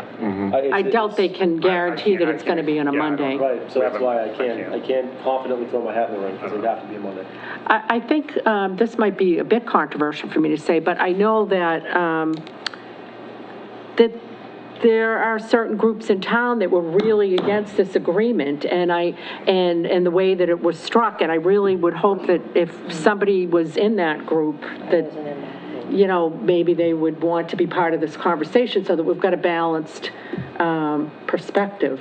Do we make it one member select board, one selectman, Why don't we, one voting. why don't we still say two, and we'll just let people think about, take it back, because this is a bit on the spot, but they can take it back and think about what their priorities are, and if, and then, you know, you can let us know if, you know, does that seem okay? Yeah. And I'm just thinking ahead, right? So if I go to Whitman, I have no idea how that's gonna go. But if Whitman says we only want one, then we're fine. Just then we're get gonna back go to to us. school committee tomorrow, and we presently only have one. And then I can come back if you feel otherwise after the fact. Does that sound reasonable? Because yes, okay. So if they vote two, I can let you know. All right, I'm sorry to do this to you, Chris, but you're right, Jim. Do we want to just say it's going to be one member? Yeah. Let's say it's 1-1. Well, so that's what we presently, voted as a school committee presently. Now, again, what we can't do, I can represent what the school committee voted. I can certainly listen and respect whatever this board votes, but what I'm saying I don't know is Whitman might feel strongly like you did a few minutes ago that you want two members. So if they do, then we're kind of back to you might need to. I'll just say this, if you want them on, just when you go to Whitman, if they're adamant about two members, that's fine. Just my only thing is it has to be on a Monday. Yeah, I know, but I don't, right, it's a broader committee, I just don't know. No, but I understand, but what I'm saying is that otherwise, neither town will have two members unless we come back to it, because that's the only day that I have available, the only one. Well, unless... And if the other three people aren't willing, they can't serve, then it is what it is. Unless Ed is able to do it. No, that's my point, but if no one's putting their hat in the ring, I'm willing to do it, but it's only on a Monday. Yeah, but he's saying he's got the superintendent and everybody else, so then let's leave it as, I think I can represent the discussion as you were leaning towards two, but when you voted it, it really made sense to have one. That's what the school committees voted, and now the ball is in Whitman's court in terms of if they want to just have one. If they vote two, then I'll let you know, and you got to figure out a way to have someone else go, and we'll figure out a way to make it work schedule-wise as best we can. And I think if you could let us know the cadence of the meetings, the day and time, because that might influence whether people are, you know, like, going to be... It's hard, because I can't, right, like, the hard part is we got to get to the start, right? I can't say we're going to meet. I don't have any special authority to say we're going to meet. I'm just one of... Yeah, but you could throw the four day out voting there and members, say... right? Yeah, but I can certainly let them know that, you know, it was thrown out as Monday. But again, we also have, you know, the two town administrators and the two finance committee members as well. So yes, they're not voting, but I think we want them to participate. So again, that's where I'm good with Mondays. It's not my schedule. But I'm just thinking of everyone else in terms of, I don't know if we want to set a date until we get everyone in a meeting and say, hey, what can we make work? So this is helpful, actually. So I will bring that back to them, and I will if you're all right, I'll drop you a note after the meeting and let you know Whitman said, hey, they really feel strongly about two, and you can put it on the agenda next time, or if they want to just do one, then we're good to go. Okay. Time, the schedule's the same thing. Anybody else have anything for Mr. Howard? Great. Yeah, I appreciate all the hard work, honestly. No, I appreciate it. Thanks for the Again, partnership, I appreciate and thanks you for coming willing here. to do this. Thank you. All Have a right. great night. You too, thank you. You too. All right, and we've got... I can do it. If it fits in my schedule, I'll do it. Item number 3, which is warrant for November 8th state election for approval. And Mrs. Rain, you've got something that you need to read to us? I have lots of something to read to you. All right. Commonwealth of Massachusetts, William Francis Galvin, Secretary of the Commonwealth, SS Plymouth. To either of the constables of the town of Hanson, greetings. In the name of the Commonwealth, you are hereby required to notify and warn the inhabitants of said city or town who are qualified to vote in the primaries to vote at Precinct 1, Precinct 2, Precinct 3 at the Hanson Middle School on Tuesday, the 8th day of November, 2022, from 7 a.m. to 8 p.m. for the following purpose: to cast their votes in the state election for the candidates for the following offices: Governor and Lieutenant Governor for this Commonwealth, Attorney General for this Commonwealth, Secretary of State for this Commonwealth, Treasurer for this Commonwealth, Auditor for this Commonwealth, Representative in Congress for the 9th District, Counselor for the 2nd District, Senator in General Court for the 2nd Plymouth and Norfolk District, Representative in General Court for the 5th Plymouth District and the 6th Plymouth District, District Attorney for the Plymouth District, Sheriff for Plymouth County, County Commissioners for Plymouth County. Question 1, proposed amendment to the Constitution. Do you approve of the adoption of an amendment to the Constitution summarized below, which was approved by the General Court in joint sessions of these two houses on June 12, 2019, parentheses, yeas, 147, nays 48, in parentheses. And again on June 9th, 2021, yeas 159, nays 41. Summary. This proposed constitutional amendment would establish an additional 4% state income tax on the portion of annual taxable income in excess of $1 million. This includes, this income level would be adjusted annually by the same method used for federal income tax brackets to reflect increases in the cost of living. Revenues from this tax would be used, subject to the appropriation by the state legislature, for public education, public colleges and universities, and for the repair and maintenance of roads, bridges, and public transportation. The proposed amendment would apply to tax years beginning on or after January 1st, 2023. A yes vote would amend the state constitution to impose an additional 4% tax on that portion of incomes over $1 million to be used, subject to appropriation by the state legislature, on education and transportation. A no vote would make no change in the state constitution relative to the income tax. Question 2, law proposed by initiative petition. Do you approve of a law summarized below in which no vote was taken by the Senate or the House of Representatives on or before May 3rd, 2022? Summary. This proposed law would direct the Commissioner of the Massachusetts Division of Insurance to approve or disapprove the rates of dental benefit plans and would require that a dental insurance carrier meet an annual aggregate medical loss ratio for its covered dental benefit plans of 83%. The medical loss ratio would measure the amount of premium dollars a dental insurance carrier spends on its members' dental expenses and quality improvements as opposed to administrative expenses. If a carrier's annual aggregate medical loss ratio is less than 83%, the carrier would be required to refund the excess premiums to its covered individuals and groups.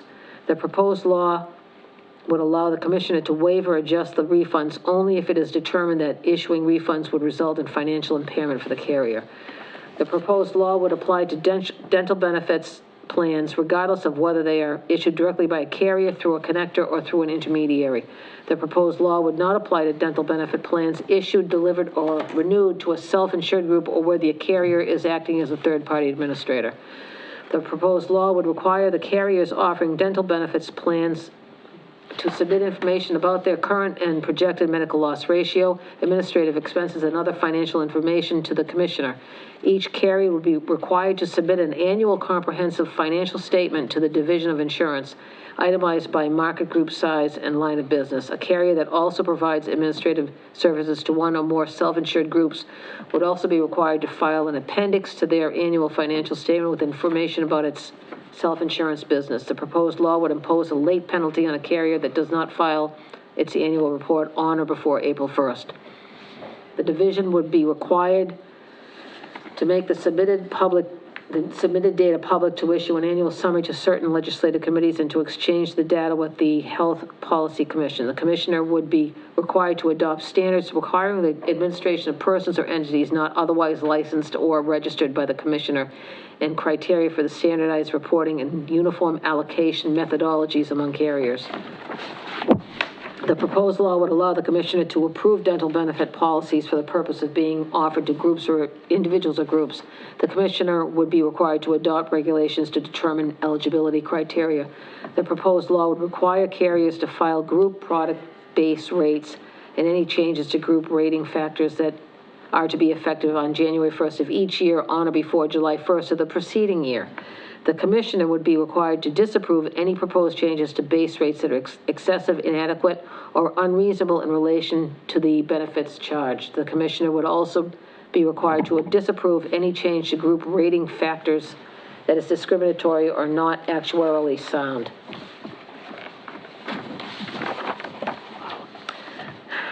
The proposed law sets forth criteria that, if met, would require the Commissioner to presumptively disapprove a carrier's rate, including if the aggregate medical loss ratio for all dental benefit plans offered by a carrier is less than 83%. The proposed law would establish procedures to be followed if a proposed rate is presumptively disapproved or if the Commissioner disapproves a rate. The proposed law would require a division to hold a hearing if a carrier reports a risk-based capital ratio on a combined equity basis that exceeds 700% in its annual report. The proposed law would require the Commissioner to promulgate regulations consistent with the with its provisions by October 1st, 2023.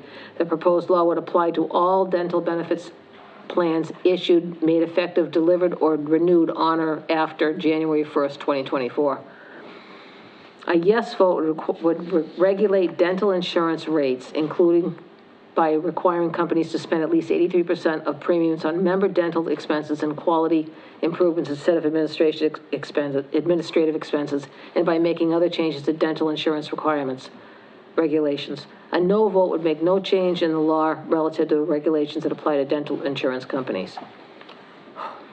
Question 3, law proposed by initiative petition. Do you approve of a law summarized below on which no vote was taken by the Senate or the House of Representatives on or before May 3rd, 2022? Summary. The proposed law would increase the statewide limits on the combined number of licenses for the sale of alcoholic beverages for off-premises consumptions, including licenses for all alcoholic beverages and for wines and malt beverages, that any one retailer could own or control, from 9 to 12 licenses in 2023 to 15 licenses in 2027 and to 18 licenses in 2031. Beginning in 2023, the proposed law would set a maximum number of all alcoholic beverages licenses that any one retailer could own or control at 7 licenses, unless a retailer currently holds more than 7 such licenses. The proposed law would require retailers to conduct the sale of alcoholic beverages for off-premises consumptions through face-to-face transactions, and would prohibit automated or self-checkout lanes sales of alcoholic beverages by such retailers.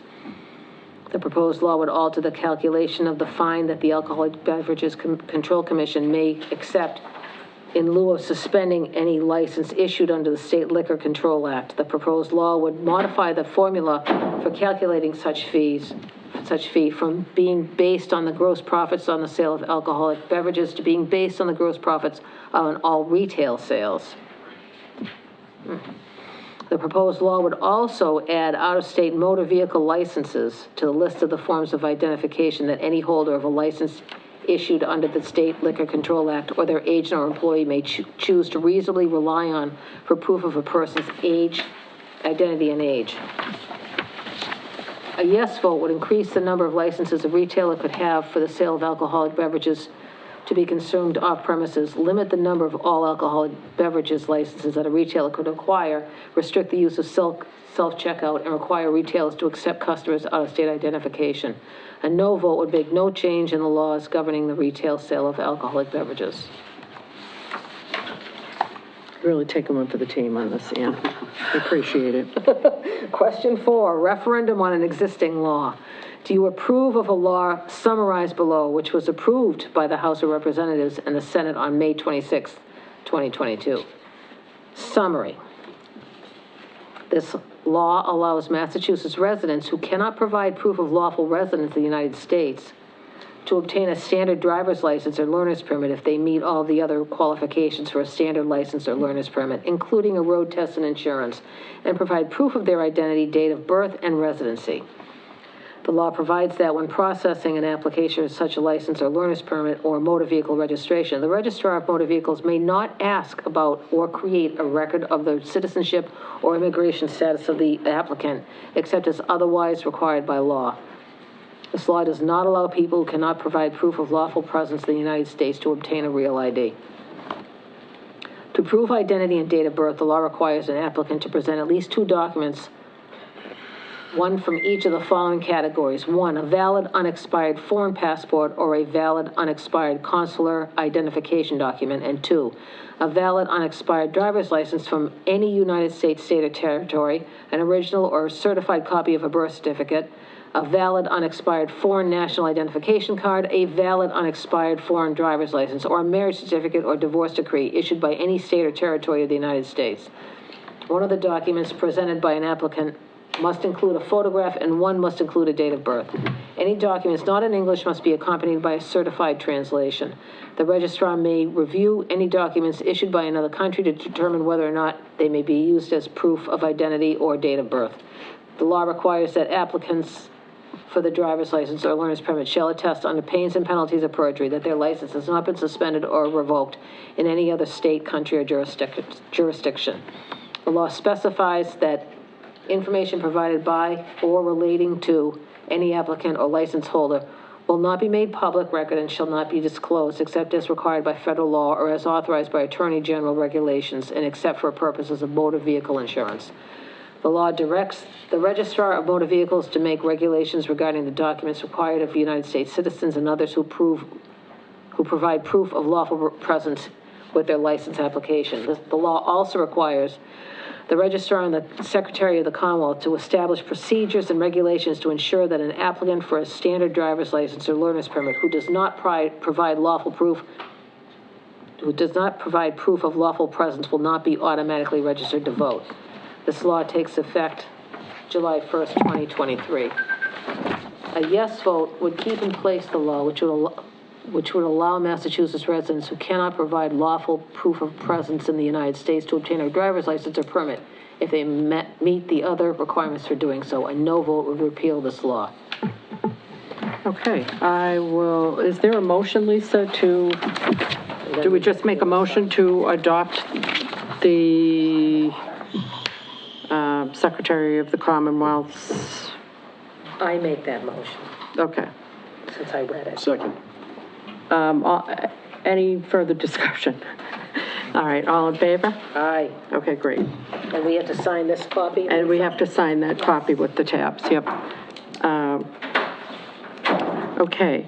Request from Whitman Hanson Regional School District's Director of Technology and Director of Facilities forwarded letters for emergency funding for both towns. Ms. Green. Yes, we did receive an email from Superintendent Simonak, just giving us a little bit of notice of what's to come as far as letters. I did reach out to the superintendent's office to get a copy of the letters, but we didn't. We still have just the email, so I will follow up with them again tomorrow. Did they tell us the dollar amount? Yes, so what we have for emergency funds is the network failure, or a network failure has caused the card access / locking system for the doors to fail. Everything is end of life and needs immediate attention. This affects both towns. The cost is around $100,000 to be broken down by school. Second, the elevator at the Hanson Middle School is in need of repair. Cost is approximately $11,000. The fire panel at Whitman Middle School has been in need of repair, and Deputy Chief Cunningham, who is the Deputy Chief of the Whitman Fire Department, said this needs immediate attention. Cost is approximately $50,000. And hopefully we'll receive the actual data by past today. We haven't received it, but we do have this information of what they're looking for funds.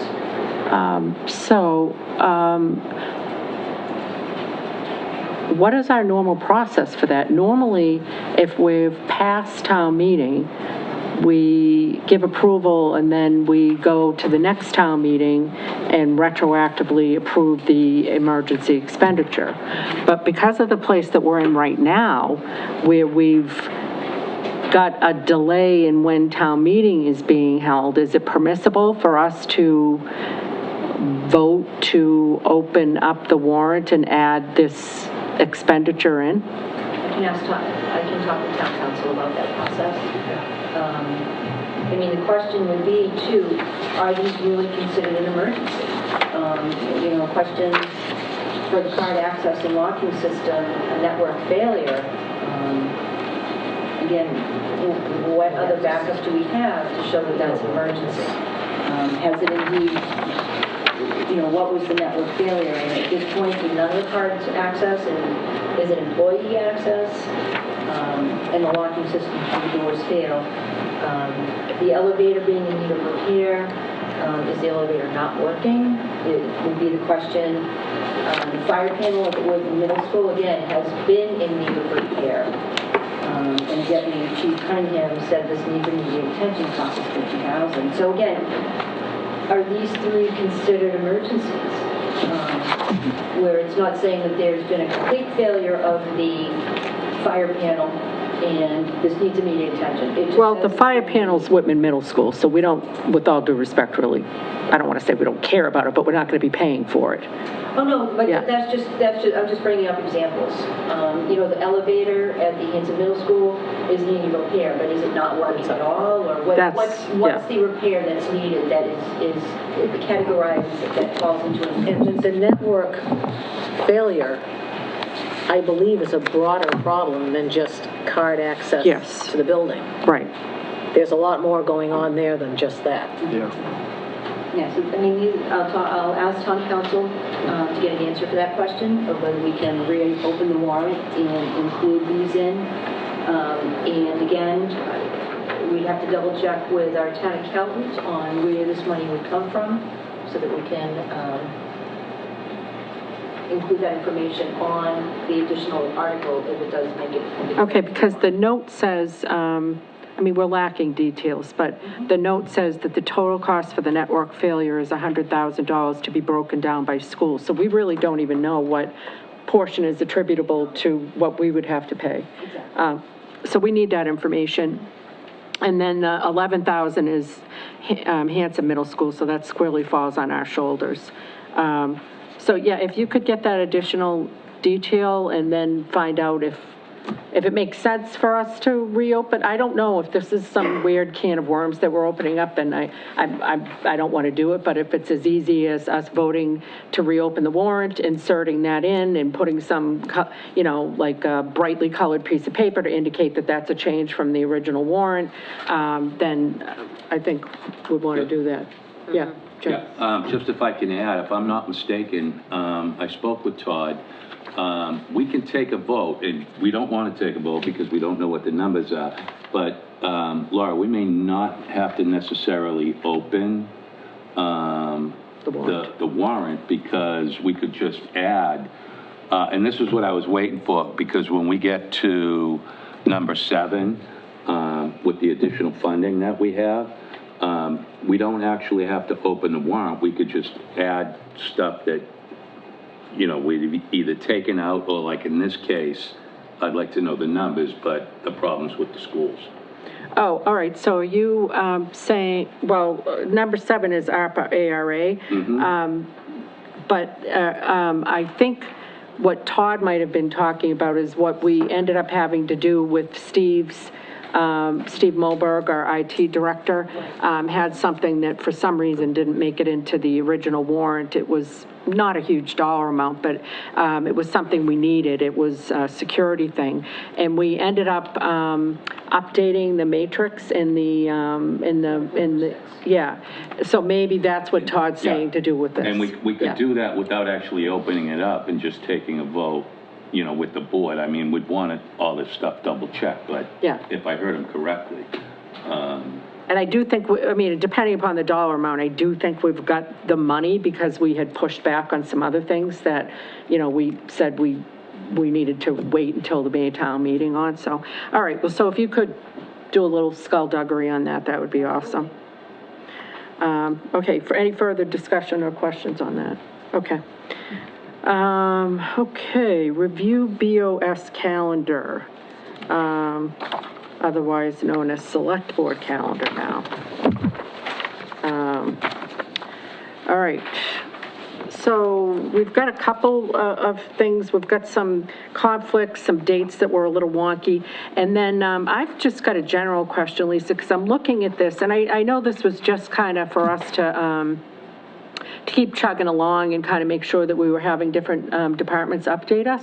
But I'm kind of looking and I'm going, I don't remember us getting a fire department update or a highway update. We've definitely heard from the building inspector, and police we hear from fairly often because Chief Mix ends up coming here. So we've got to probably sometime in the next month or so find a way to get those folks here to give the board an update on where they're at. And I think we're kind of up to date other than that. And then the first change on that schedule would be, we've got 10, we do not have tonight's meeting on the schedule. So we go from 10:04 to 10:18, but obviously here we are. So we would be adding that. And then we are meeting on the 25th, and we don't have that meeting on here.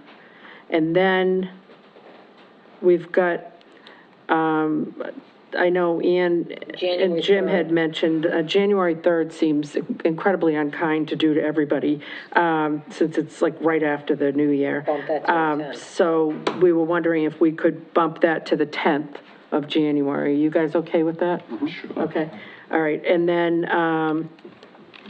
the next The meeting would be 123. 124, because it would be 2 weeks later. Oh, wait a minute, would it be 124? Yes, it's Wouldn't it- 124. Wouldn't it be the 20, if it's, the 10th Well, is one it's just, meeting? it's not the 23rd, that's a Monday night. All right, so is it the 25th?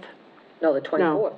Well, then how can the 10th be a date we're meeting, right? Because if we're meeting 110, and then we're meeting 2 weeks later, But it's 110 that Tuesday? 10. let's look at it. Yeah, you better- Something's wonky something's with the whole wrong. thing. Something's wrong. Error. That's- Instead of meeting on the 3rd, The third is on a Tuesday, the 10th is on a Tuesday. the 10th is on a Tuesday. The 10th is on a Tuesday, okay. I hate to throw a wrench into Oh, this. but please does it feel make free, sense to Mr. have- This would, And the 24th What? is on a Tuesday. I hate to throw a wrench into it, but does it make sense to have a regular schedule? Like say, okay, we meet every 2 weeks? we do, that's what this, but we're trying to straighten this out. Yeah, but is that what we're aiming for? Because there's some that are like a week apart The and 10th some are, plus 2 weeks is the 24th. Yeah, that's what we're, It is. so the It 10th, really is. like this. it is the 24th, that's told you. weird. How is that? 10 doesn't plus even- 14 Like is these two are a week apart. 24. And then you got some. Okay, yeah, you're right. All right, that didn't make It just sense seems in my like it was mind. I every was But thinking it was on the 25. 23rd, which is a And you Monday. could schedule other things to be other Meetings on a Monday, I'm not coming. Yeah. I agree. Yeah, you know what, Ed, it just gets weird because we can't meet on election nights, so that's one night that's off the books. Then when you get, like town meeting, that's another, so then Right. you get weird around there. Then, and you might need to meet closer to town meeting, just so that in case there's any last minute things. And then it gets a little strange around holidays, you've got to kind of compensate for that. So, because we've got staff that may or may not be in on certain days, so we've got to, but other than that, other than those things, it's a very regular schedule. Okay. What about our meeting on 11/19? 11/19. That's a due date. We're meeting on Yeah, at but Camp Kawani? we're meeting at Camp Kawani on 11/19, that's just not on the schedule. because Yeah, it's not- okay, yeah, But that it's should, gotta- no, it should be, it has to be posted. Posted. Yeah, Yeah. it's Yep, posted. that's a good call. Yeah. So we need the strategic planning session for the 19th to be on there. And I'm really hoping everybody can make it, because Yep, we've got a lot of my calendar. ground to cover on that meeting. Madam Chair, can I ask a question? Yes, ma'am. Okay, I want to let you know that our community, the neighbors in our community are hiring an attorney, and we would like to get on the agenda because of the lack of quorum that was sent on August 30th, because of lack of quorum. So we would like to be placed on the agenda. We've been waiting since August 30th. Okay, this is the first that anybody's asked me to be put on our agenda. Yeah. So, So that's what I'm asking. so for our next meeting, the 25th? Yes, I'd like to be, fit in, so that we can, have, it was a legal notice that was put in the paper on August 11th and August 18th. So I'm sorry, so what are you meeting with the select board about? So, so what she's basically trying to say is that she's on the agenda with the ZBA, obviously. That got pushed off because of lack of quorum. Yeah. So that's one thing. But the other thing that she's trying to do is get on the agenda with the Board of Selectmen. The community and neighbors are hiring counsel collectively. And they would like to discuss the position and how to move forward. So they'd like to have a dialogue with town council, i.e. the town council, right? And the Board of Selectmen in regards to the Lakeside Road issue and blockage and stuff like that. Okay, I think what we'll probably have you do is have your council talk to our town council, and then we'll have our town council decide whether it's appropriate for us to, since there's litigation, I don't know if she's going to recommend that we have a conversation in open meeting about that. Well, that was our last one was supposed to be, before litigation. We were supposed to have this information. Not with us, ma'am. We have, Yes, it was assigned, it has it right here, that the Hanson Board of Appeal will hold a public hearing. this is on the August this is the 30th. select board, ma'am. We're not the Board of Appeals. Okay. Yep.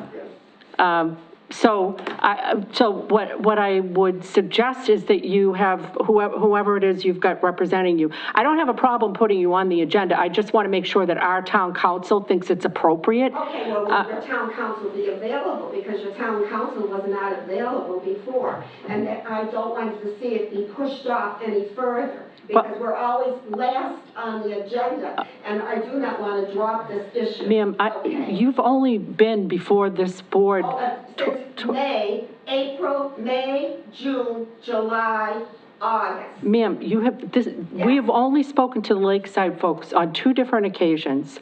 So, and on both occasions, you were not put at the end of the agenda. I'm not really sure. It was an executive session that was not part of our discussion because it had gone into executive session and it was advised by your town council. Okay. That if it has to do with Lakeside or Roller Coaster Road, that they advised us not to get involved. That's what I was told. Okay, ma'am, so here's where we're at. I don't have a problem putting this item on the agenda. In order to do that, I need to make sure that our town council has spoken to whoever it is you guys have got representing you.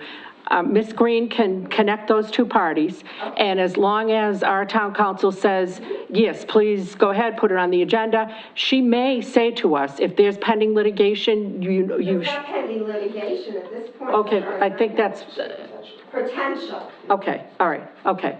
So let's work through Ms. Green and have the 2 councils talk to one another, and then as long as our town council says, go ahead, I don't have a problem. We'll plan on you being on our agenda on the 25th. So when would we have to tell you about having it on the agenda for the 25th, the day before? No, you're telling me now, our town council will be the one who gives us the green light one way or the other. So We'll have plenty of notification. What? She's notifying us right now. Okay. She's putting the agenda the 25th. Right. If something changes, let the board of selectmen know. Okay. And then they'll change it accordingly. Yeah, but as long as the 2 councils speak, Okay. I don't personally have a problem having any conversation about it at all. And I welcome you guys coming, and we'll put you on the agenda. I just want to make sure, when you mention litigation, then I have to kind of bring in town council, and then it could be a different situation than it was in the past when we've had a conversation. I just don't know what she's going to recommend. Okay. So we just have to, proceed with caution, but definitely want to try to be supportive if we can. Okay. All right, so Lynn, can you kind of put a note, just like I asked you to put Mr. Howard on for the 25th? Can you just put a note that that's a pending item? And then Lisa, can you work with Mrs. Joyce? Yes. To just kind of make sure that we have the 2 attorneys speak? Okay, thank you. All right, was somebody... We're good. Strategic planning, okay, you're good. Honestly, I really think we might be getting a bit into the weeds, projecting out into 2024, et cetera, et cetera. I don't have a problem. If we want to keep it, it's fine. I guess it's fine. And mostly for like Lynn and Lisa to kind of keep an eye out on things. And I'm wondering, is it possible, once we vote on the tweaked agenda, is it possible for you to send this to all of the boards and committees and departments that we're asking to come to our meetings, just so that they can kind of keep us honest too, and say, hey, by the way, you said you wanted to hear from me on the 7th of February, but I haven't heard from you guys. Absolutely. That's a part of this new process. Okay. We're following these meeting dates going back for a few years and then updating them. All right, so Lynn, do you mind recapping the changes that you heard us make, and then we will take a vote? I just want to make sure we're good. Need to add tonight's date. Yep. We're meeting on 10/25. Yep. January 3rd will be rescheduled to January 10, 2023. And then the following meeting will be January 24. 11/19 strategic planning meeting with Camp Kawani needs to be added as well. Perfect. And I did notice the 1-3 meeting, we had 2 meetings posted for that night, both a wage and personnel and a regular, Oh, yeah. and and I actually also noticed that it's open, the warrant. We're not going to screw anything up in terms of timing if we kick the can down the road by a week, Ms. Green, will we? No, Okay. no. All right, so, It's just something that let us know that that process is beginning. okay, so if you can just tweak both of those dates. So I will entertain a motion. One second. Oh. Can we just have it so that also, just as the chair of the Wage and Personnel, can we just have those Wage and Personnel meetings reflect the movement of the select board so that we don't have to come in, do it that way? That's all. Okay. I think that's what I was saying. So, That you want them to be on the same date, right? Yeah, Yeah, just want to be clear. yep, that's what I was saying. Okay, so I'm entertaining a motion. So moved. Okay, Second. okay, any further discussion? Okay, all in favor? aye. All right, fantastic. And then we get to request by Holy Apostles Parish to use the town green to pray the rosary on Saturday, October 15th from 12 to 1, which is something I believe that they do annually. I will entertain a motion. So moved. Second. Okay, all in favor? Okay. ARPA and ARA funds discussion. Now, I had asked to have this on the agenda, because when we had our interim town administrator here, he had let us know that we had some dollar amounts and what the parameters were around that. And Ms. Green, I'm hoping you can tell us what the various dollar amounts are in those buckets, and if you could tell us what the restrictions, in some, I believe, ARPA has restrictions, but ARA does not, in terms of what money can be used for, and what the timing constraints are. I believe we've got until the end of 2024 for both of those buckets of money. And then I thought, the reason I wanted Lisa to talk to us about it tonight, it seems to me as though this would be a good subject for us to talk at strategic planning about. How do we want to use this money? This is a once-in-a-lifetime opportunity that this board is going to have this money that's, that is COVID, related to COVID bills that were passed federally. And we can either use it to pay bills here and there, or we can use it to be strategic about needs that the town has that we would never have this money to spend again without obviously going to taxpayers and increasing taxes, or going to town meeting and increasing taxes. So Ms. Green, can you give us an update on what the dollar amounts are and what the restrictions are, and anything else you think would be pertinent for us to know? Yes, Madam Chair, members of the board. So with the ARPA funds, there's 2 different buckets of money. One is directly through the Treasury that we needed to request. It came to us in 2 disbursements. The first disbursement had come to us back in June of 2021.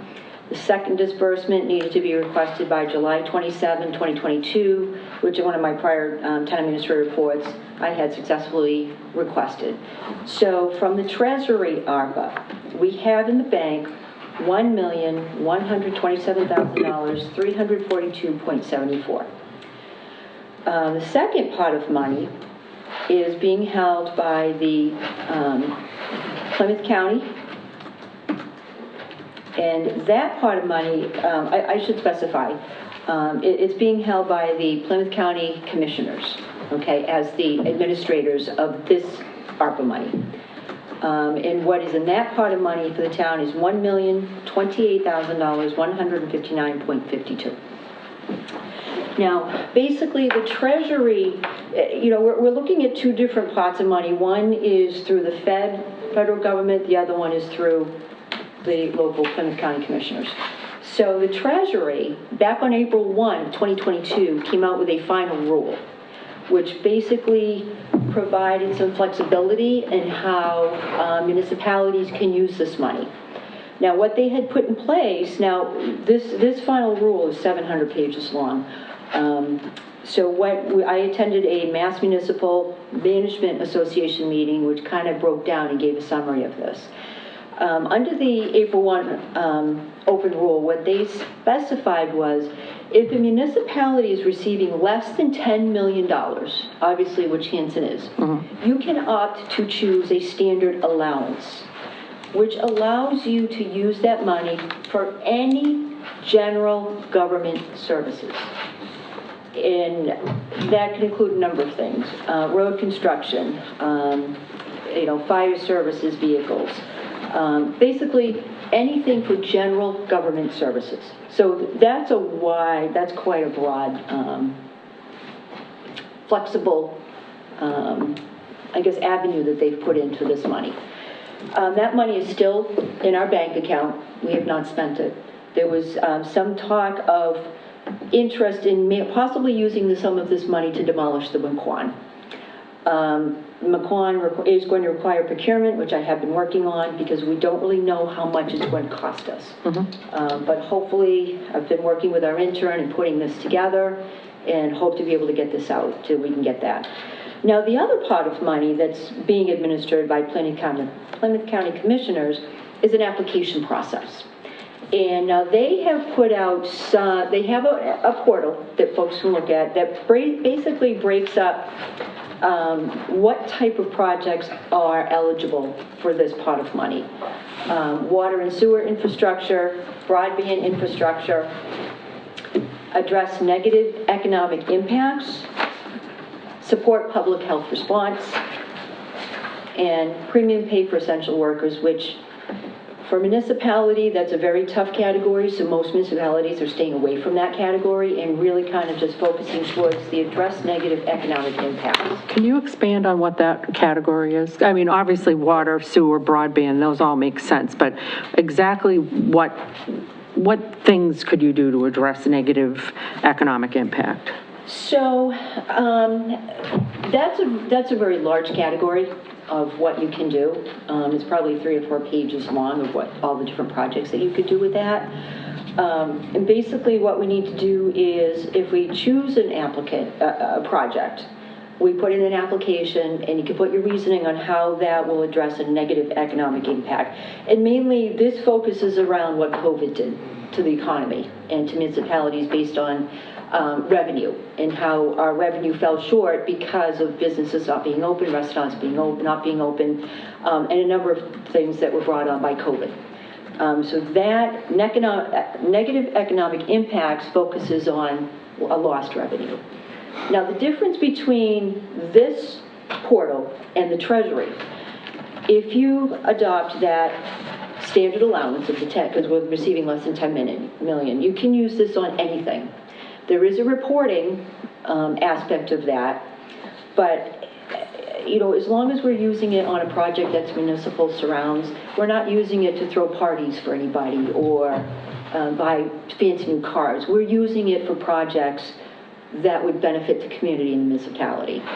That's reported, and probably not an eyebrow is going to be raised or batted on this, as long as it makes sense. The Plymouth County, again, it's an application process. We put down what the project is, what the cost is, and then we submit it for approval for Plymouth County. Very similar to the way the CARES Act works.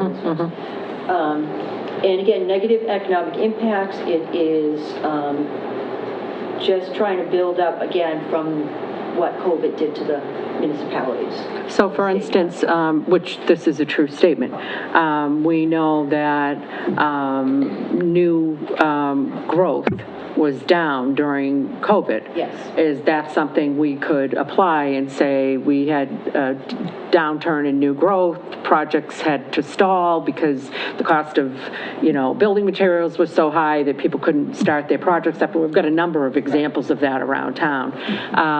Is that something that we could say we would like to offset the impact of that downturn in the new growth?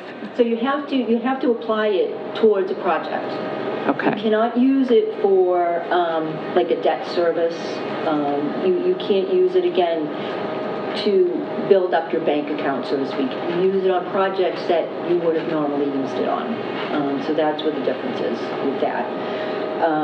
So is it possible, between now and our strategic planning session, or even the next meeting, is it possible for you to work on getting a list of examples of what other towns might have done with this money, things that have successfully been approved by whose applications have been approved, just so we can get a sense of how other towns might be using the money? Absolutely. And so what's some about other towns, again, towns with a staffing level that allows for this, they has actually set up an Arpa, and different town departments have been submitting to the person that's watching over Arpa their projects. And then they go through and figure out what projects, because obviously it's not an unlimited amount of money. And that's one of the mechanisms that one town has set up. Some of the towns that are larger and more money have more resources, so they've set up all different types of application processes that we have not been able to because our staffing is less than theirs. But what I can do for the strategic, I will print out the long list of projects that are eligible. Again, that's just for the Plymouth County Commissioners. Yeah. The Treasury, you can use it for any general government services. So I hope, oh, yeah, sure. No, go ahead. No, go ahead, Mr. Well, this is where I was talking about before with the warrant, and talking to Todd, and talking to Lisa, and talking to Beth. And just so happens that Frank showed up because, I was listening live on my phone. You said Arpa, and I flew down here. Really? I'm glad because... It's like a bug in my ear or something. And again, if I heard it correctly, coming from Todd, we don't have to change the warrant where the $200,000 for the HVAC for the library we could add that back in. Where town meeting was delayed, we could add it back in. Also, the $100,000 study for the fire department to see if they need to, go up there with the second floor or move to somewhere else. This, like Lisa said, it's a one-time thing, or maybe Laura, you said it. We probably both did. We're getting a gift, and if we wait until May to do the library, it could be $225,000. I mean, because of COVID, everything has gone up so high now and that's why we have to check. And, after the meeting was canceled last Monday night, I came in here last Tuesday morning and talked to Lisa about some of the stuff. And I dropped the ball with Tom O'Brien because I totally forgot about it until you just said it, that we could talk to him. And one of the things we have in the warrant is the $74,000 that stormwater management needs. That could possibly be paid for by this, where it's already, if it gets approved, and we could take that $74,000 and leave it in free cash or wherever it was. My point being that I think we can do the fire department and do the library with this, found money. And it still won't affect, the bottom line of other things. We would still have plenty of money for McQuon, I know it's going to be over $1 million, but we'd have money for it. Yeah. Okay. Yes, Ms. Capardo.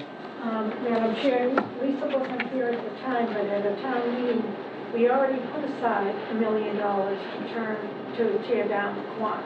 We still have that set aside? That's a little tricky. So we voted to spend the money, but we never earmarked. In other words, it's not sitting there waiting to be spent kind of thing. we voted that if we were going to tear it down, that we would raise it, appropriate the money. So we would have needed another vote. The problem is that since that date, when that original quote was gotten, and there are some questions around the accuracy of the original quote, we want to make sure that the world has changed tremendously in the 5 or 6 years since that originally got voted on. So we need to go back. So that's what Lisa's in the process of doing, is going back out to see, is it cheaper, which I doubt, or is it more expensive. One of the things that had come up during the original conversation about McQuon was the possibility of reusing some of those materials and recycling them, which actually would give us, so even though, let's say the price was going to be $1 million, if we were going to get some money back from somebody because they could reuse those materials, that might reduce the cost. So there's some things to be explored there. So. Money had been aside, and I was thinking we won't need another $1 million. We'll probably need money, but I guess we just need $1 million. Yeah, you can, and you can double check with Todd on that, but that's my understanding, having talked to him. Yes, Mr. Melisi. So two things. First thing is, you know, and this is just my opinion, it's not really a question, but I think that those ARPA funds should be used on one-time infrastructure purchases. Yes. Only, not like recurring costs of music. And one of those things, I personally would like the board to commit to taking a certain portion of that and putting it towards stormwater management up at the camp. I've talked with the rep, I've talked with the county commissioner about this, and it is eligible for that.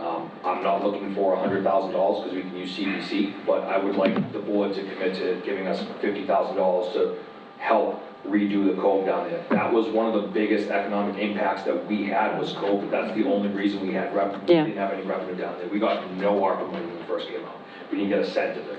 We had to come back all on our own from doing it. So it would be a lot to you know, to the recreation committee and the camp, if you guys can commit to giving us $50,000 for the stormwater management at the camp, so we can get the Cranberry Cove project. Do you have a soup to nuts cost of, you know, that project? We have, well, so we have a study that's going to cost $18,000 to give us a budget, a plan, and pretty much the whole infrastructure ground up.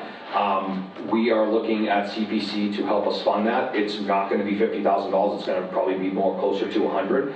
But if we got just $50,000 from that ARPA money, it would pay for the study, and then we'd have $30,000 left over that to go to the actual stormwater management portion of it. And from there, we can kind of take it to CPC and use our retained earnings if needed to make the cove what it is. This is the year it's going to happen. We're all working on it. Yep. And it would be very helpful if the board could do that. I think you're absolutely 100% right. And one of the things Mr. Donovan kept saying was, whatever you guys do, don't use this money to try to help your budget, you know, in any way, because this is not sustainable and the boom is going to get lowered on you. If you do this to kind of, you know, buffer and, you know, whatever, eventually you're going to have an even bigger gap because you've used this money, and it will give you a false sense of security. So that's why I thought we should talk about it here, talk about it at the strategic planning session, because this is strategic money that, you know, even though it's, you know, in comparison to what other towns have gotten, it may not be enormous, it's pretty enormous for us. And it does have the ability to do things like the HVAC, you know, like Camp Quaney. These aren't, you know, like super, you know, like headlining types of things, but they can make a difference. The cove is absolutely a headline type of thing. If we get to the point where, you know, Hanson residents are going there, that is the destination for their summer. That is the headliner type of thing. Yep. So that, I mean, you know, stormwater management in itself isn't a headliner type. Right, that's what I mean. But, yeah. you know, if we get a playground back there, if we get landscaping on the cove is beautiful, everybody goes there, you know, and we have lifeguards, and so that is a headlining event for Hanson, right? Like, we're gonna bring Hanson back to the days where, you know, people were at the cove all summer long, kids were having fun, fishing on the side, like that's where we're trying to get to. And this is one of the reasons I talked to Rep. Cutler in the first place, is because I was looking for grant opportunities, and potentially getting money into the budget at the state level for next year, so we can actually go ahead and get money for the Cove. Pembroke got a lot of money for their beach house and also their senior center. I asked them for money for the Cove, going into Massachusetts budget for fiscal year 2024, sorry. You know, if the board would commit to giving us $50,000 of that money, of that ARPA or ARA money that we have available for stormwater management, that's all I'll ask from the town. Everything else will be us and CPC. So how do you guys want to handle this? So it seems to me as though we should have a process for soliciting from different towns and boards in town, you know, what are some game changers that aren't huge dollar amounts, but they could be game changers for you that we wouldn't ordinarily be able to fund through our, you know, normal budgeting process, that, like to Mr. Melissy's example, like 50,000, that's not an enormous dollar amount, but it's going to make a big difference. You know, the HVAC, that's a little bit bigger, it's 200,000. I'm pointing at you, Mr. Capardo, just because you're in the library, but it's not your money, but, you know. And so, you know, but that again, we've identified that we want to have the senior center and the library as a warming and cooling center. If we end up having any kind of a natural disaster, well, we got to put our money where our mouth is. And so that's a good way of securing that, along with making sure that we've got a generator that's able to keep that functioning. Mrs. Rain. I think that we have two key, right off the top, things that need to be addressed. Camp Kawani is very important to the town of Hanson. Yes. That has to be dealt with. I completely support you on that. And the library senior citizen center, they have to have a reliable heating system. So I wouldn't want to have every town board submit a list of that might bump those out. We know these two. All right, so things prioritize need to be done. those, and then after we spend the money on that, then we could. And then we can open it up. Okay. And also, I don't mean to keep saying, you don't have, I'm not a lawyer, I was reading the regulations of the ARPA and the ARA funds. You don't have to cover the whole project with that money. Right, so right. For example, we could only use $100,000 for the HVAC system, and then we can spend $100,000 of our town budget to do the HVAC system, and grants and stuff like that, they'll come on top of it. So you can earmark portions of it, you know, say, okay, well, if the department's gonna, say you give the department, make it like a grant program. Yes. Give me 50,000, yes. you give me 50,000. Yes. That's what we want out of the budget, and do it more like that. And also another question too with McQuon, do we still have liability insurance on McQuon? We have liability. It's tremendously reduced. They were at a point in time charging us as though the building was still going to be inhabited or whatever. I don't know what the exact language was, but Lisa negotiated a tremendously reduced insurance policy. The liability we have there is primarily if somebody gets injured because that field is used and that whole property is used. But it is not what it was before. I think it was you got us down about $70,000 on that, I think, right? Well, the insurance for McClellan is $30,000. And basically with our new insurance company, it's going to be down to like $5,000 for just the McClellan, just for the liability. So the reason I ask about that in particular is I noticed that there's police training up there, and the police use that school as training. Are we charging them to use that building? In the long term, since it's not being demolished, why wouldn't we charge a specific amount for police departments around the state to use that building? I mean, it's a little bit of a grim process, but a lot of those police departments are looking for facilities like that to train in for situations that might take place in a building that's like that. It's active shooter training.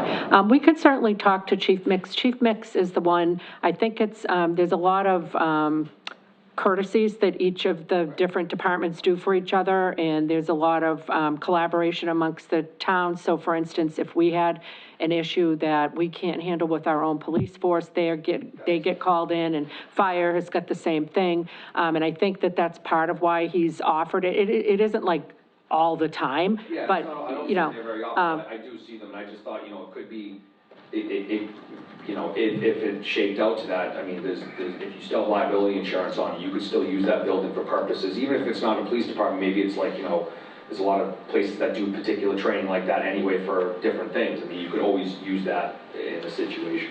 The building really can't be used. I mean, the active shooter police training is one thing because of the building that it is, but it cannot be used for any, it doesn't meet ADA compliance, it doesn't meet fire suppression, there's like a whole host of things that it doesn't meet. So it really can't be used for that, but we can ask Chief Mix about charging to use it, what his thoughts are. I mean, my sense is it's a courtesy because other people do us courtesies and then, Yeah, I wouldn't want to change it, I was just more curious than anything, so. I agree, Mrs. Rain, about the prioritization of those things that we already know. And I know our IT director has given us, has got some very good ideas about ways to improve the safety and security of the information that we store, the building, et cetera, et cetera. He's really given a lot of thought to it.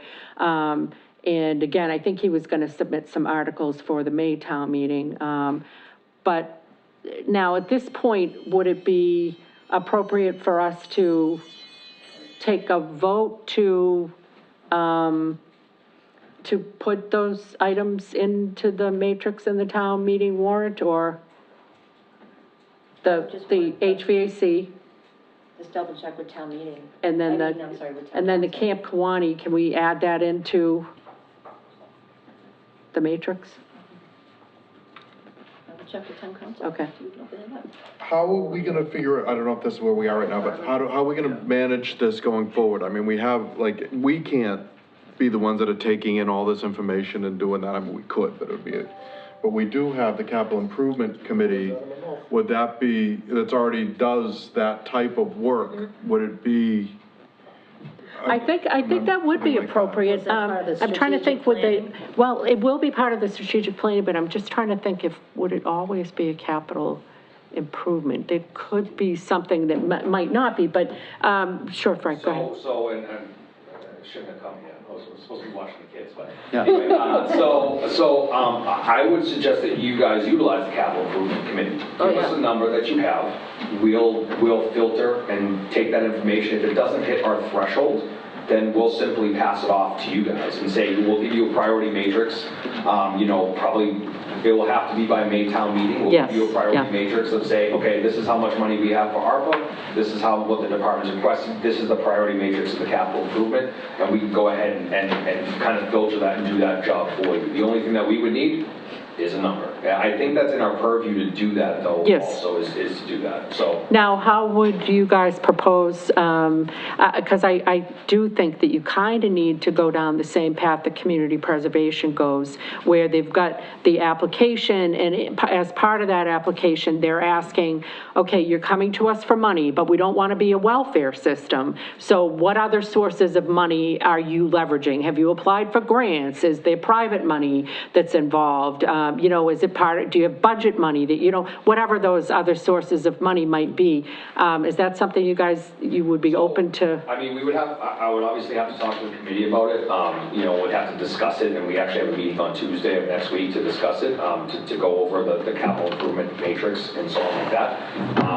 I mean, we would kind of use the same process that we have right now, probably a little bit more in depth when it's, when it comes to each of their programs. Once we have a priority matrix, and something like that, the way that I would see it is that we would then send that off to Lisa well ahead of the town meeting, so she can actually go through the county commissioner and say, okay, these are all valid uses for a project that's there. I mean, Mr. Weeks had his hand up, so he's staring at me. I'm sorry. Intently, so, You got to just kick me under the table, because I don't always look over that way. No, it's totally fine.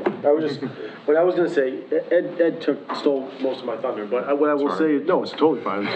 It's great. I'm glad that you spoke up. I think, I think this is a great opportunity for a couple of different things. The first one I'd like to see is this as an opportunity to get all of the departments and utilize the capital improvement committee to be able to consolidate all that information for us through them, because the information is needed for capital planning just in general, and we didn't get, as a capital improvement committee, all of the requests because it was such a tight window. Now that we're afforded a heck of a lot more time, and I think that you and your committee can do that by consolidating all that. I'd like to see it consolidated before the strategic planning meeting that we're going to be having, so we can operate off of every single wish list item that exists in there. That would be good. Then what I'd like to see, if the board's open to it, is we take the work that you guys are doing, have it all consolidated on one page, because all that's gonna have all applications. I'd run it the exact same way, just put it on here, this is why, because that way you can collect all the data for the next town meeting anyways. You're gonna need it. So it's all gonna be there, it's all gonna have good summaries, we can do some of that legwork as a capital improvement committee.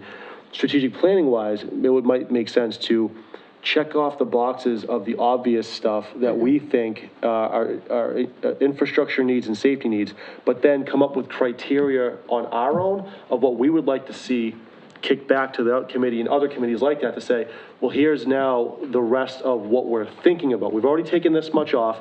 This is what we want to do as a collective board to spend the rest of the money.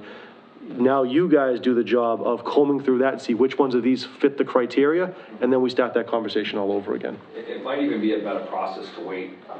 So get the projects that people want for the strategic meeting that's gonna happen in November.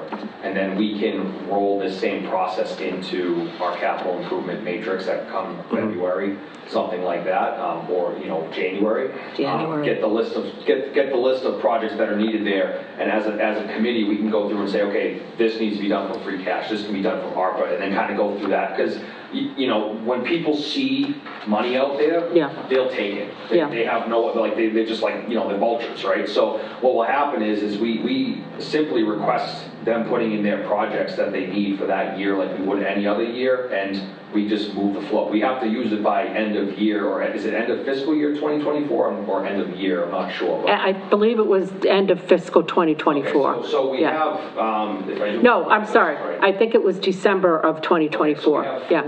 We have 4 town meetings until that happens.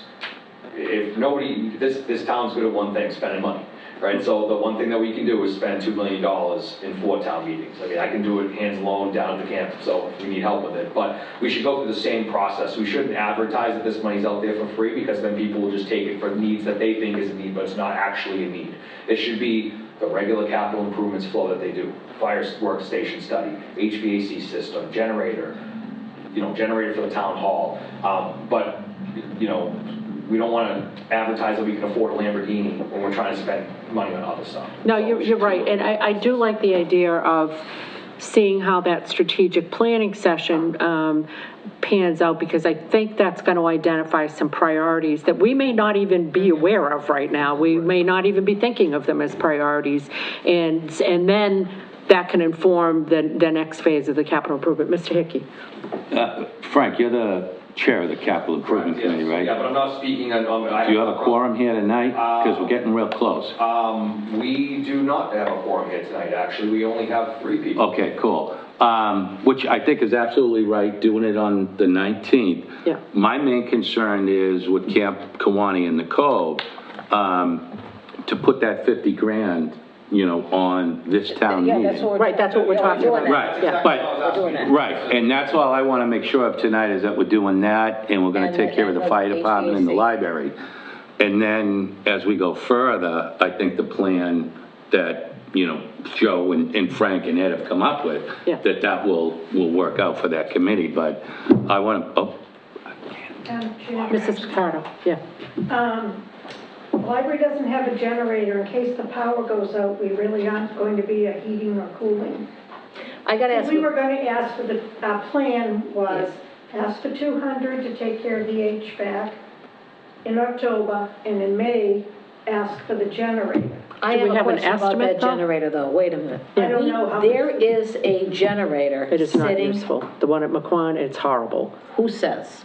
Well, I have several people who have worked for the district. Because it just seems to me and it's not even redeemable. It's ancient, it's not, because it was going to get moved to the transfer station. Well, that was, somebody had that idea, but I really think we should hire a professional to take a look at it. But there are people that I know that are professionals. I know you do. Who have assured me that is well beyond its useful life. It just seems to me, I mean, when I heard that they were going to move it to the dump, I'm like, why are you putting it there? Well, what's the point? Okay, they need it more than the dump does. That's true, that the library would be a priority over we're supposed to call it the transfer station. I know we are. It's pejorative to call it the dump. I don't think It's a town building and we have to maintain it. If something is 30 years old, and you move it over, and it's not that great. Well, no, I understand that, I'm not suggesting that. No, but I she just doesn't want us to abandon it if there's any useful life. If there's useful life to it, I mean, Yeah. it is an expensive item to replace. Oh, I know. So that's what I'm looking Is at. there a way for us to get an estimate? Yes, Ms. Green, I would love to hear from you. Actually, Charlie Baker has already been working with some companies to get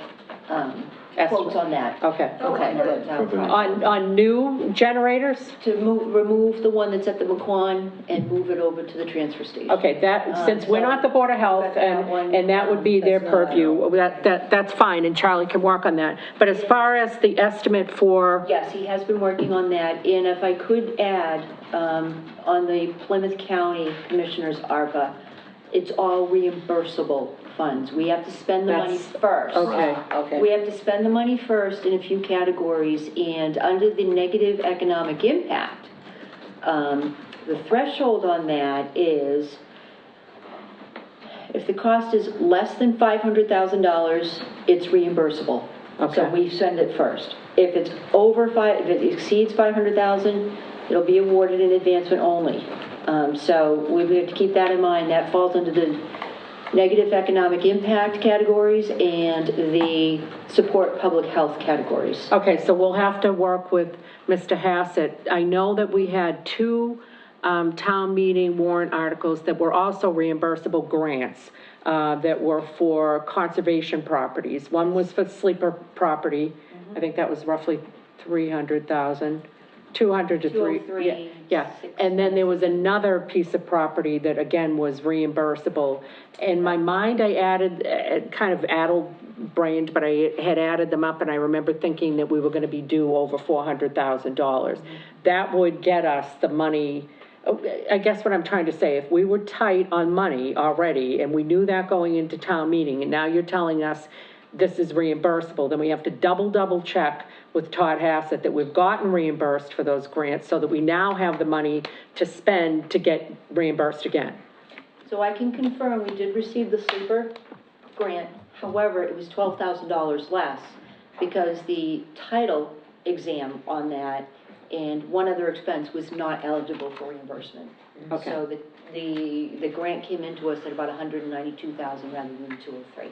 Okay. The Mass Trails grant, again, which is a reimbursable grant, I'm working with Phil Clemens to get everything together that he needs so that we can do the warrant and do the payment, and then again submit that. And was that for the trails up at Plymouth County Hospital? That was for the relocation of part of the base Yeah, which is up trail. there. I believe that's Yeah. the same one. Okay.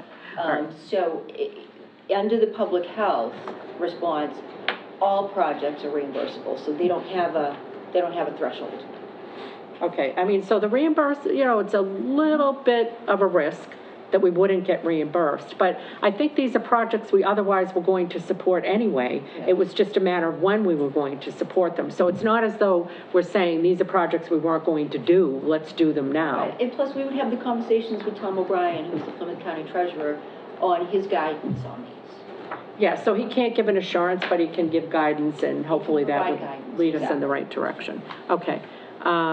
Okay, so we need an estimate on the generator for Ms. Cafardo, because I just think of like the case that if we have some kind of catastrophic weather event, and these are happening more and more often everywhere, I just want to make sure that we've got someplace, I know we can have people at the high school, but that we've got someplace that is uniquely under the control of Hanson, where we can have people safe and, be able to be served, particularly seniors. And then the transfer station, I agree, is not necessarily a priority, and I definitely wouldn't say it rises to the level of the generator for the for the library and senior center. But where it does come in is in those occasions when we lose power across town, one of the things that jams people up is they can't go to the transfer station. and they end up, and again, it's not a life or death emergency, but it could turn into a public health thing. If you don't have electricity for a I week or understand something, that, but you know. also, if you're buried under 144 inches of snow as we were in 2015. That's true. Nobody's getting to the transfer You're not going to the station. transfer Yeah, station. yeah. You're not going anywhere. Yeah. So that's, you know. Yeah. Really, it's not gonna go, and by the time things, you know, it opens, I mean, it's not Yeah. like we're out for weeks at a time. No, so if they can repurpose the existing It would be McQuon one, then nice. great, It would but be if they nice. can't, If they then can't, they can't. we'll look to the Board of Health to tell us what their needs are, because that's not our purview.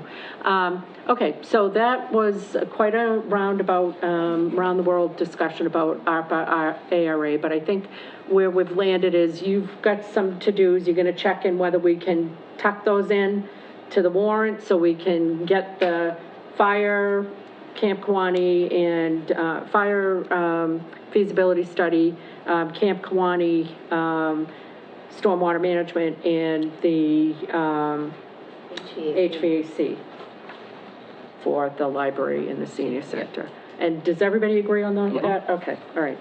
Do we need to take a vote? Does anybody want to make a motion on that?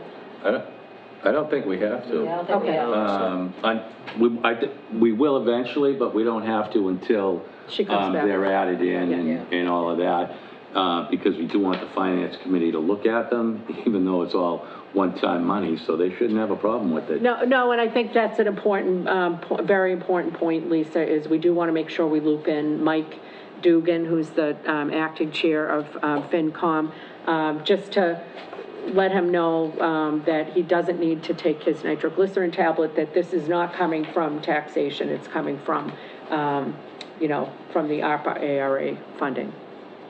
So, okay, well, that I think is an exhaustive conversation. More to come on that, though. We have a lot more, you know, to discuss, but it's exciting to even have money that we're able to do anything with. And so I just want to make sure we're using it as intelligently as possible.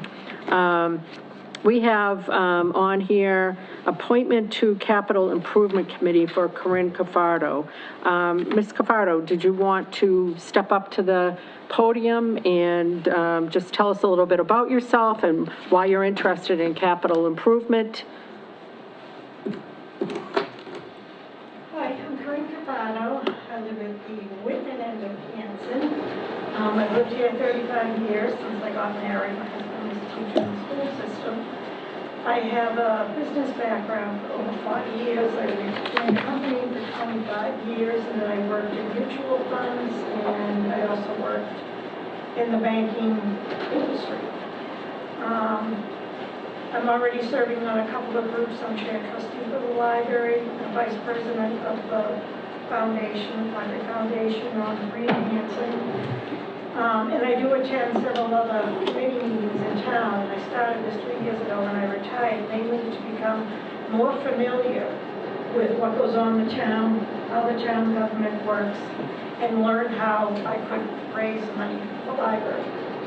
So I think I've already somewhat, I feel, proven to be an asset to the community, and I hope to do so with capital improvement.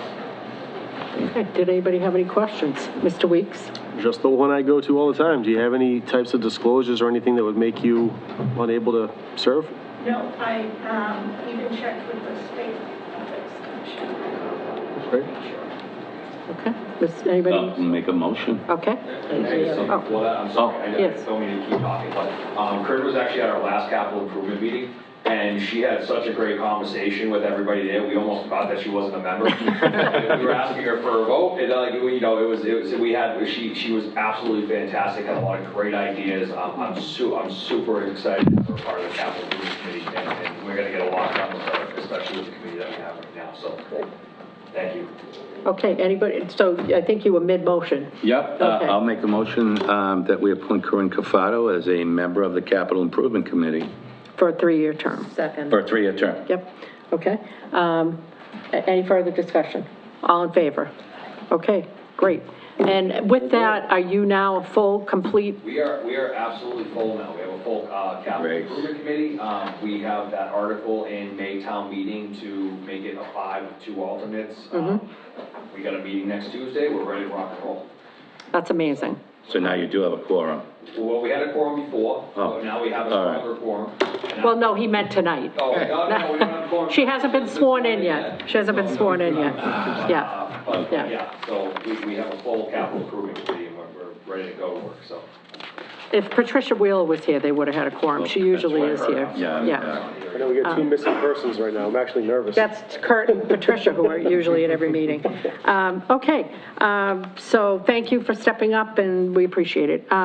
Okay, and we've got approve open session meetings for July 8th, September 13th, and then October 3rd, special town meeting, October 3rd, emergency meeting. I'll make a motion to approve all the minutes as presented in the agenda. Okay, I'll second it. okay. Any further discussion? Okay. Well, the only discussion I have is I like the way they're written. Very succinct, very concise. Great. Kudos, I agree Lynn. with that, definitely. All in favor? That's high praise, Lynn. I'm just making a note that we have the October 1st due date for these two, for people to start. Okay, and with that, we are moving to the town administrator report. Ms. Green? Yes, Madam Chair, members of the board, so, I'm happy to report that, we had 2 grant applications that were open. One is for Green Communities, the other was for the Community Compact IT grant. With the help of Old Colony Planning Council, we did submit the Green Communities application for town hall weatherization. We had initially had on there the application, the HVAC systems for town hall and library. Unfortunately, Green Communities is no longer fully funding those type of projects. They're trying to move away from fossil fuel HVAC systems. So what we've done is we've put in for town hall weatherization, and this gives us more time for our energy consultant, Prism Energy, to work up a design and provide some more information on heat pumps. They're a new technology for town hall, and then they will look at other systems possibly for the library.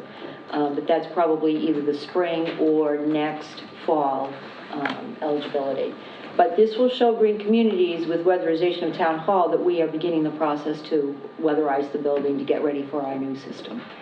And the Community Compact IT grant, our IT director, Steve Moberg, was instrumental in submitting that because there's a lot of technical terms and writing that goes along with that. So again, that was due on Friday, October 7th. He applied for about $70,000 for disaster recovery and new wireless access points, which will add outdoor public access to Wi-Fi for town hall. So disaster recovery is really important since we saw what could possibly happen based on that October storm a couple years ago that kind of shut everything down. Yep. So this will help all of our backup systems and help retain our information. So now both of those, we're just going to wait and see what happens. They are both competitive grants. The IT Community Compact grant, we were eligible for this year because it's every other year. So we'll keep our fingers crossed on that. With Green Communities, again, it's a competitive grant, but Hanson has not even come close to the threshold of overusing Green Communities. So hopefully we'll get approved for both grants. I wanted to provide a couple of updates from 2 meetings ago. Kerry Glass came before and we talked about 3 properties: Ransom Road, Liberty Street, and Acorn. So for 16 Liberty Street, a letter was sent out on the 29th of September by our building commissioner. And town council is in the process of drafting basically the complaints against that and the other 2 properties. So they are in the works. And as far as providing an update on the dog hearing that we have. I'm sorry. I'm sorry. The board also approved fines being levied. Are those being levied? Well, once he gets the suits from town council and then they file those, then. No, under the current bylaw, under our current statutes, without having to take anybody to court, we're allowed to levy fines for every day that a person is out of compliance after Mr. Glass writes the letter. He had already written several letters and actually made personal visits to these folks to try to get them to comply, and this board voted to have him levy the fines. Okay. So could you verify that he's in fact done that? I will verify that, yes. They were to begin October 1st, I believe? Yes, they were. Yep. Okay. All right, thank you. You were saying the dog nuisance? To provide an update for the dog. So our dog, animal control officer, Joe Kenny, did go out to the property, and he sent some pictures. The fence has been completely repaired, and the entire perimeter of the backyard is completely secure. Awesome. And so, right now, I gather that he will be going back out and speaking with the owner as far as securing the front door so the dog can't get out. And there is some kind of a mechanism in the back where the dog can, he's put on like a runner type of thing, so that will keep the dog in the backyard. So, and do you know whether the electric fence, which we did not order, but that the homeowner had indicated he was implementing, and I think it made everybody feel comfortable that there'd be some redundancy there. Do you know whether that was installed or not? Joe did not mention that, but I will double check with him to check on the electric fence. And last but not least, I just want to recognize all the employees who put all the work in to prepare for special town meeting last October 3rd. There's a lot of work that goes involved in it, a lot of coordination, and all the employees really stepped up and did a fantastic job with getting that to light. And that means, even though it didn't happen because of a lack of a quorum, the November 9th reschedule will be basically, it's just a matter of a few things that we have to do to prepare for that. So I want to recognize all the employees that put the work in for that. Everybody's due kudos. Excellent. Did anybody have any questions for Ms. Green? I do. Just, did you look into the 7.75% tax that I asked you about? I have not gotten an answer yet from the DOL, the Department of Revenue. Just for everybody else's edification, do you want to just elaborate? Yeah. I was approached by the president of the Hanson Rod and Gun Club objecting to having that 0.75% levied against him for his meal tax for the Sunday breakfast that they do. And he said that he thinks that as a 501c3 they should be exempt. So there's actually 3 501c3s in town that we're aware of. That we're checking with the Mass DOR to see if we can exempt them from that. So that would be, as far as we know, it would be the Hanson AA, the Hanson Rod and Gun Club, and then American Legion. And our thought process is they are nonprofits. Probably 0.75% of whatever their sales are is relatively small. And they're already, all of them individually struggling as 501c3s because they're trying to raise money for their applicable causes. But we don't even know if we're able to carve that out or do anything. So Ann had just asked Lisa to look into it, and we would bring that back to the full board and probably have to take it to town meeting if we were going to carve that out. But there's just some exploratory discussions happening. Yeah, and there's a lot to that question because if they do it for one municipality and one company, that may open up a can of worms for I understand many others. that, So that's why it's taken them a little while to respond back to me. But at least you can say we've gone through the exercise, you've asked the question, and, what they come back with. Okay, anything else? Okay, with that, I will entertain a motion to adjourn to executive session, and we will not be returning to open session tonight. So moved. Second. Okay, roll call vote? Aye. Aye. Aye. Aye. Aye. Okay, we're adjourning, and the reason is in accordance with MGL Chapter 30, Section, I hate when I write over my own stuff, 21A, I think it is, Exception 2, to conduct strategy session in preparation for negotiations with non-union personnel or to conduct collective bargaining sessions or contract negotiations with non-union personnel. Exception 3, to discuss strategy with respect to collective bargaining or litigation if an open meeting may have a detrimental effect on the bargaining or litigating position of the public body, and and the chair so declares, to wit, town administrator. Exception, town administrator contract, and exception 3, PFA's litigation. Okay, thank you.